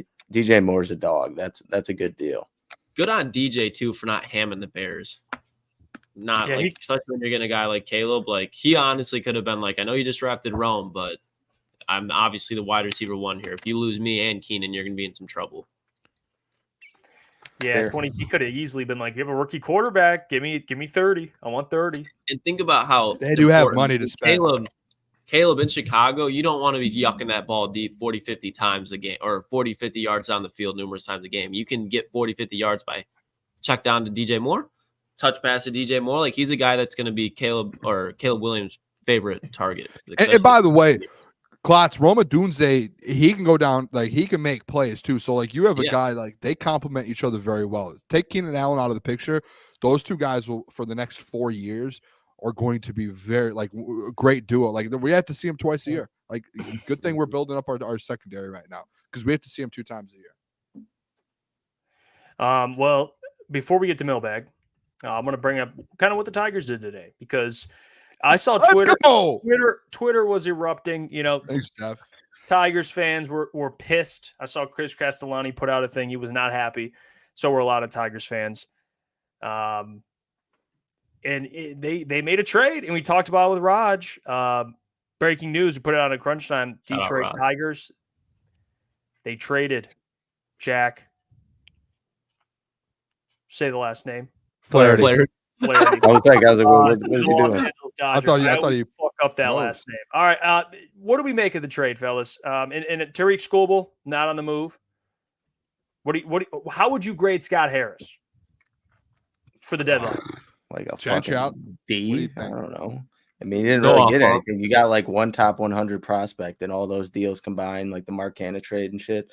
So, I mean, realistically, I don't think the Tigers – I was kind of in the middle on keeping Tariq Skubal. Like, he's a great pitcher, but I don't know if they'll be good or they're going to pay him in 2 years from now or whatever. So, if, like, you were getting offered the Jackson Holiday and a couple of prospects, I would have ran with that. Maybe that wasn't the case. But overall, the return for Jack Flaherty was underwhelming, and they might have, overplayed their hand, might have waited too long. But getting one top prospect back when you probably had the biggest trade piece in all of the market is disappointing. Yeah. Can I ask this question? Because this is the only reason I wanted to talk Tigers. Boys, I just had one question for the fellas in the chat. So there were 0, and I heard this. I can't remember. I saw this on Twitter. I heard this. I believe there were 0. I could be wrong, so someone correct me. 0 top 100 prospects that were traded this trade deadline.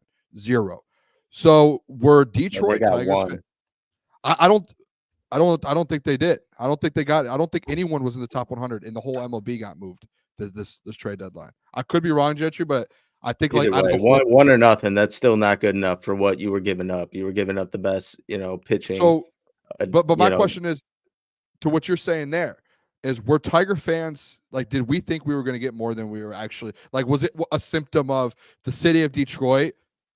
The city of Detroit went out there and oversold ourselves. Like everyone out there was saying, we want the number 1 on, like we would go to the Orioles and be like, we want your number 1, your number 2, your number 3, and your number 4 prospect for this pitcher because you need a pitcher to win a World Series. Or the Dodgers, hey, you need a pitcher to win the World Series. Or it's just like they're like, hey, if you don't give us a pitcher, we're just going to go somewhere else and get one. Like, we're not going to give you our top 3 guys. Like, was the media as a whole, like, because there was a lot of media out there. I watched a lot of shows. There was a lot of people out there that were like, we want everyone in your organization for Skubal or for Flaherty or this. It was like as it was going on, and by the back of my head, Gentry, I was like, I feel like we're being really unrealistic here. Like, people are saying, oh, the Tigers have all the Tigers had no leverage. Like, teams could look at you and be like, yeah, haha, you have these players. You need to get rid of him or he's gone after this year out of your team. He's on a 1-year deal. Like, he's done. Or we could just go to we can go to the White Sox and get a pitcher. We can go here and get a pitcher. Like, we don't need to, like, I feel like fans kind of set themselves up to be let down. Like, we were never going to get big prospects. Well, I think if we traded Skubal, we would have, but obviously outside of him though, no one, right? The Jack Flaherty, I still think they should have gotten more because there was other pitchers traded around the league and they got more than we did, and Jack Flaherty is better than them. But Skubal, I think if you're trading for one of the best pitchers, if not the best pitcher in the league as of now, you're going to get a haul, and they deserve to get a haul if they were going to trade him. So maybe that's why they didn't. Maybe they weren't comfortable, and they did have leverage because he still obviously has contract years past this year with Skubal. So, yeah, I don't know. I still think the Flaherty trade was terrible. I mean, I don't know if you would have taken a run at re-signing him, but I don't think that you got really that what was worth his value. But I mean, it may be too early to tell with prospects, obviously at this point in time, but I still think you could have gotten more. Yeah, I just say like he did it last year. Scott Harris did it last year with Erod. He waited, and then Erod's like, I'm not going to the Dodgers. And then he's like, I don't have a backup plan. It's like, you shouldn't have waited so long. Like, you waited to the last 5 minutes of the trade. Like, literally the trade, I got off work at 6 o'clock. As I'm getting off work, the trade happens at 5:55. And I'm like, dude, like, you have 5 minutes? Like, what are we doing here? Like, he probably had a deal a week ago that was 10 times better than this. And he's like, I'm going to just play this smart here. Like, let's try and get more. Like, dude. Did you want them to trade Skubal, Booner? No, I did not. I was on the side. The Flaherty one I get. I think it's realistic because he is on a 1-year deal. So or he's on the last year of his deal. So you're like, all right, you're going to lose him most likely. Or like, and even if you do trade something for him, you can have that conversation. Like, hey, we could just, if you want to be in Detroit, we'll resign you for next year. Like we can sign you for a long-term deal if you really want to be in Detroit. Like you can pull that move. So like, yeah, the Flaherty one's fine. I think there was other guys on the team you could have moved off from too. Like Skubal, it's like, let's just build around it. This guy's a star. You have a star in the league, you build around the star. That's just in my opinion. The thing is, I just don't know if the Tigers team will be ready while he's being a star, and he has battled some injuries and whatnot. So I still think Tarik Skubal's great. I mean, it is what it is. But like, if you were getting Jackson Holliday and a handful of prospects, I still would have ran for that. You need a shortstop, and those guys probably fit the timeline better than keeping Tarik Skubal for 2 years and kind of not knowing the outcome after that. This is the thing though, Gentry, is everyone keeps saying Jackson Holliday in the hall. Maybe you could have got them. I don't think Scott Harris. I don't think teams were going for it. Like that's where I think Tigers fans, like people were saying for Flaherty, you need to get a couple top 100 prospects and throw in Cannon. It was like, dude, like people are just thinking of unrealistic trade packages here. Like I watched some shows where people were banging the table for like these crazy trade packages, and it was like, you have all the leverage. You have no leverage. And it was like Skubal. Maybe you could have got Jackson Holliday. I bet you if he would have been available, that they would have done it, to be honest. Like, I think we were over at people were like fans were looking at it and they were like trying to say, oh, you could get this and this. Like, that was never going to happen. Like the trade packages fans wanted in Detroit was so unrealistic. Like they were insane. I just don't think it was ever doable. Like Adam said in the chat there, Skubal would have demanded a haul that teams aren't willing to do. So I don't think like fans like, well, I don't know. I think in a sense, the Baltimore Orioles don't have room for all those prospects. So they probably should have done it. If the way their bats are playing right now, they have one of the best lineups in the MLB, like hitting wise. So, and they definitely needed a pitcher. I'm pretty sure they went out and traded for 2 mid pitchers. I mean, I think they probably could have given up, some of their prospects and then just got an elite one of the best in the game in Tarik Skubal, and that would have taken them, to the next step. I think no matter what, Tarik Skubal was getting a haul. I do agree with Adam. If you're trading for the best pitcher in baseball, you're expecting a ton back. But I don't know. I saw a tweet earlier, and I was going to bring it up, but I don't remember who it was to give him credit. But I think Scott Harris said that like he was never trading Tarik Skubal, which that kind of pisses me off. If he wasn't even listening to the Orioles offers and stuff like that. But build around the stars, baby. Could have had a star at shortstop. Yeah, yeah, I mean, see the people kind of chiming in. I mean, even John says Harris said from the start he wasn't making calls in Skubal or trying to trade him. He said he'd entertain a monster offer if it came by. No disappointment should be had if you're realistic. Yeah, there's so many people who are unrealistic. Like the trade offers that fans and people on other shows were putting out there were the most unrealistic scenarios of all time. It was like, hey, let's go on 2K here and ask for the top 4 players on someone's team for a all-star. And like you're gonna get declined 10 times out of 10. Adam said, call them out. They know who they are. Yeah, they know who they are. Mm-hmm. Well, Boone, you want to give away those tickets? Yeah, let's just do this. We have 4 tickets to give away for training camp tomorrow morning. Let's make this very simple. Yesterday we did trivia. What we're going to do today is if you can make training camp tomorrow at 8:30 a.m., which we will be at. We will be there tomorrow. We'll probably get there like 7:30 and we'll lock in, go be dogs, go talk to some of the reporters, go shake some hands, meet some people, and watch some Detroit Lions football, baby. But if you can make training camp tomorrow and you want to go, drop and put your name down. All I want you to do is put I can, and what I'm going to do is I'm going to write your name down, and we're going to put I'm going to over here while we do mailbag, I'll put everyone on a wheel, and we'll spin the wheel twice, and 2 people will get 2 tickets. So just put it in there while we do mailbag. Just drop I can. I'll write names down, and we'll just answer questions to do mailbag. And while we're doing mailbag, I'll create the wheel. Hell so yeah. everyone just drop I can, and we'll pick 2 people. We got 3 people already. It's more than yesterday. There we go. We've got an actual wheel here. I like that. Give them. We got a We wheel got here. 4. Is it 5? Oh, give them. So yeah, mailbag as well. Drop some mailbag questions too, unless we already have some. I cannot wait to go to training camp tomorrow. I mean, I just, I'm hyped, fellas. just can't. I mean, this is here. I'll star them so we can make sure we get them all collected here. Let me see. Yeah, I can't wait to go. It's going to be so much fun. If you're going tomorrow, come find us. Come say hello. Let's see. I got it, Chad. I'll just go through here. I'm writing them down. You guys can hit mailbag here. If people want to start dropping some questions. Drop some questions for the bag of mail while we wait for that. Mike Bell says, "Let me go so I can sit next to Jeff and critique Hooker." Yeah, if Hooker plays Mike, bad, Jeff's going to be in shambles. He's going to see Sudfeld out there calling shots with the 2s, probably making checks at the line of scrimmage just to throw it in Hooker's face. Say, yeah, I can do this because I know the playbook. Jeff's just going to be in shambles. Levi's going to be out there making a fucking scene, probably tearing up backfields, and I'm going to be in shambles. Anzo's going to look better than Jack Campbell, and all 3 of you are going to be in shambles. Gosh. That's all I got to say. I am excited to watch some Baki, too. Can't wait to watch streams only. Oh, My goat Jeff fell off. He ain't at his peak anymore. Oh, wow. Oh, man. That's funny as hell. The rise and fall of Jeff Iafrate is science that must be studied. Yeah. Yeah. Hey, I'm trying. Hey, streams only. I'm trying out here, you know. We're going to see tomorrow. We'll get some content. We'll be filming some stuff, whether that's, you know, what we're allowed to film. And on top of that, just doing content while we're out there. So, you know, we'll post some reels on YouTube, on social media. So if you're not going, follow our social media for all the coverage because we'll be tweeting out live opinions as well. I see Nathan has a question. Well, we'll start with Ryan. He had it first. Why does everyone say Jordan Love is so good when he was only good for half a season?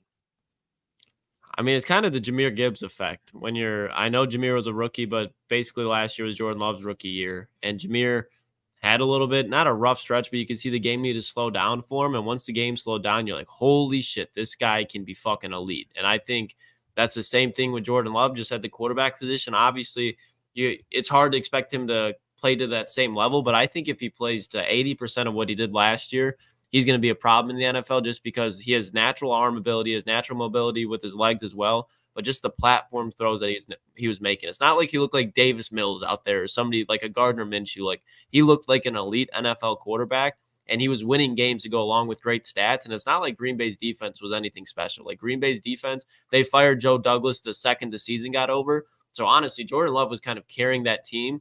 And it's not like there was bad receivers in Green Bay, but they don't have a number 1 wide receiver. I don't think Aaron Jones is an elite running back anymore. I think he's a very good running back. So Jordan Love really made a lot of plays, and I think you got to respect it. Nathan says, Mailbag, when will be the best time to hit y'all up for a pitcher tomorrow? I don't want to intrude on your job. Nathan, you come right up to us. Whenever. Yeah. You don't. There's no intruding. Never intruding. Anyone there that sees us, just come say what's up. You can. I will not have the Kool-Aid. You just yell, Caleb Williams sucks. You know, hey, Jeff, Caleb Williams sucks. And then I'll be You'll be the only person there that's mad. The only person. Yeah, that's actually a good point. Yeah, you can do that. You'd be baffled. You'd be scrambled. Yeah. And you'd blend in. Everyone would be like, yeah, that guy fucking sucks. Hell yeah. Jeff's Hey, the only I'm one. gonna chant. Jeff's the only one in the crowd that's like, what? Like actually, One man army. Oh, this is a good one. This is a good one. I like this one because I've Oh, been yeah. I've been studying up. I think we will. Like my question to the guys here, I guess, too, is like I'll probably actually do some separate college football videos because I know we will talk about it on the show, I'm sure. But I'm gonna start probably. So we have 4 or 5 weeks until week 0. I'm thinking 3 weeks out or 3 or 4 weeks out. I'm gonna start doing some separate videos. Klotzy, I know you've talked to me about it. I don't know, Gentry, if you want to do some college football stuff, but I'm going to do some separate videos about college football because I'm starting to dial in. I'm starting to do my homework now and getting things prepped and getting absolutely locked in. I've read a couple. What I like to do for college football, because there's always so much movement and so many different players and coaches are moving around with the transfer portal now.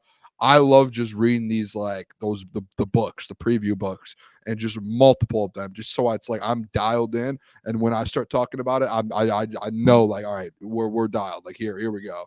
We're fully into it. I can't wait. Hey, Boone, you want to spin the wheel? Yep. Are we good? Is there anyone else? Let's pull it up. I'll pull it up. Let me share it, and then if there's anyone else to add to it, I will add to it. And if anyone sees their name missing, please just let me know. Oh, Burning Issues got a question? BMG? Do you think we have the old zone? No, I still think he was getting re-signed no matter what. I still think there's going to be guys called up. I still think there's going to be a few forwards and those 2 defensemen. You're going to see Johansson and Edmondson for the whole season. I was just a little surprised at how much he got with that contract. So I still think he was going to get re-signed anyways. I think he kind of earned it last year, and he's still very young, 2-way guy, can kind of do it all. So, and you've seen him last year. He even slotted in at the second line at times. So I'm not really surprised. I just surprised at more of the money he got. I think Joe's earned, at least two years with the team, just maybe a little bit more money than I expected, given that you have to re-sign Sider and Raymondson. Stevie bye. Well, here's all right. Before we start, you can keep us on the screen for now. Because I want to we were going to talk for a minute here. Because if anyone's not on the wheel, give some people some time to say, "Hey, add me to the wheel if you can go to training camp tomorrow," or "Hey, Booner, you forgot me." So we'll give them a couple minutes, like a minute. We'll give them so 15 seconds. Well, I think we're on a delay, so we give them a little longer than that. I think we're on like a bit of a delay. 10 second, I believe. So yeah, give it, please. Anyone else comment, and we'll get you taken care of. We'll at least get you on this for a chance to be taken care of. Right now, how many we got? I mean, this looks like 8 people. 8 people, yeah. We're gonna do 2 spins too. I'm gonna spin it twice because we got 4 tickets, and we'll give 2 away. Each person will get 2. So you got 1 for yourself and to bring a guest. Yeah. Hey, it'd be a hell of a date, Hey, you want to go see the line tomorrow? Come on. At what time? No way. Football? Yep. Come on. We'll even go up to you and be like, "Yo, spin it, Booner. Spin the ball. We'll hype you up. So please, let's go, Boone. Come on." J-Rod said, "Where's my name? Is J-Rod on it?" Can J-Rod, can you go to camp tomorrow or no? Thanks, Mike T. I appreciate you. Hey, add J-Rod then. Screw it. If J-Rod wants to, if he can go, then put J-Rod on there. He said just messing. Oh my gosh! Got me. Damn it, All right, let's go. Let's go. This is the first one. What do we got? Who's going to training camp? Jesse Adams. Jesse, just on Twitter, shoot me your email and I'll send you the tickets. All right. So Jesse Adams gets the first one. Boys ready? Last one? Yeah.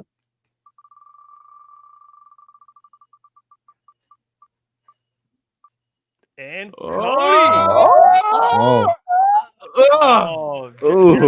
Cody Lennox. All right, there it is. We're going to go again. Man. Why, Cody can't go? Jesse can't go. Cody, I think, he hasn't said anything. Oh, okay. We'll go one more. Hey, here we go. Right. Another spin. Cody Lennox, let us know if you can go. Nathan Legallo. Yep, Nathan. Let's go, Nate. Shout out. Legallo. Are you Italian, Nathan? Congrats. Very happy now. You deserve it. So Cody Hey, and Nathan. message our Twitter, both of you, Nathan and Cody, and say, hi, I won the tickets. You know, can I get the tickets? And Yeah, then I'll- you'll get them. Well, just shoot me the Twitter and just send an email in your full name, and whenever you do that, I'll send them instantly. All right. Shout out. Hell yeah. Well, congrats to Nathan and Cody. Let's go. Cody said Cody and Nathan are together. So we have to spin it again. No we way. got one more. We got That's one more. that's kind I of gotta respect them for putting their names both. Hey, they in were there, going for doubling it. their chances. They Yeah, were I going like for that. it. You know what, Nathan, Cody? That's a W. That's All right, big who's respect. up? Voctor? Jeff trying to pronounce the name. Kill me because All right, Voctor, you going? All right, Doctor, are you got there? it. You Big got it. Voc? Doctor, confirm in the chat, please, that you're here so we can give these tickets away. My lord. Oh, it's supposed to be Victor, by the way. Oh, what? I was going to say, why'd you type Voctor, man? Like, who the hell is that's a hell of a name. He made fun of you for like saying it wrong, like he didn't type it like we were All supposed right. to know. He says, Oh, I'm going. Victor! I'm going. All right, Victor, message us on Twitter, and we'll get your email and your full name, and we'll get the tickets sent over. It's Victor, not Voctor. And Cody, do it on Instagram if you have He Instagram. said Voctor. He typed it out. Yeah, do it on Instagram. If you don't have Instagram, Twitter, Cody? yeah, just Instagram. Message the Instagram and Booner will take care of you. I can't believe you put Voctor. I was like, dude, that's a hell of a name. When I saw that, I'm landed like, on that, dude. I was trying in my head. I was in my head like I don't know how to pronounce his name, and then Voctor, that's wild. oh, All dude, right, you well, just hey, went for it. Oh man. Congrats to those who won. Thank you to everyone for tuning in today. We appreciate you guys, man. Have a safe night. Tune in tomorrow. Pay attention to all the social media. We'll be blasting coverage all over. Just our thoughts, what we're seeing. We'll be out there. If you're out there, come say hi. You don't have to. You're not intruding in anything. Come say hello. We'd love to talk to as many people as we can. But until tomorrow, stay safe out there. Stay blessed, and we'll catch you. Love you guys. Deuces.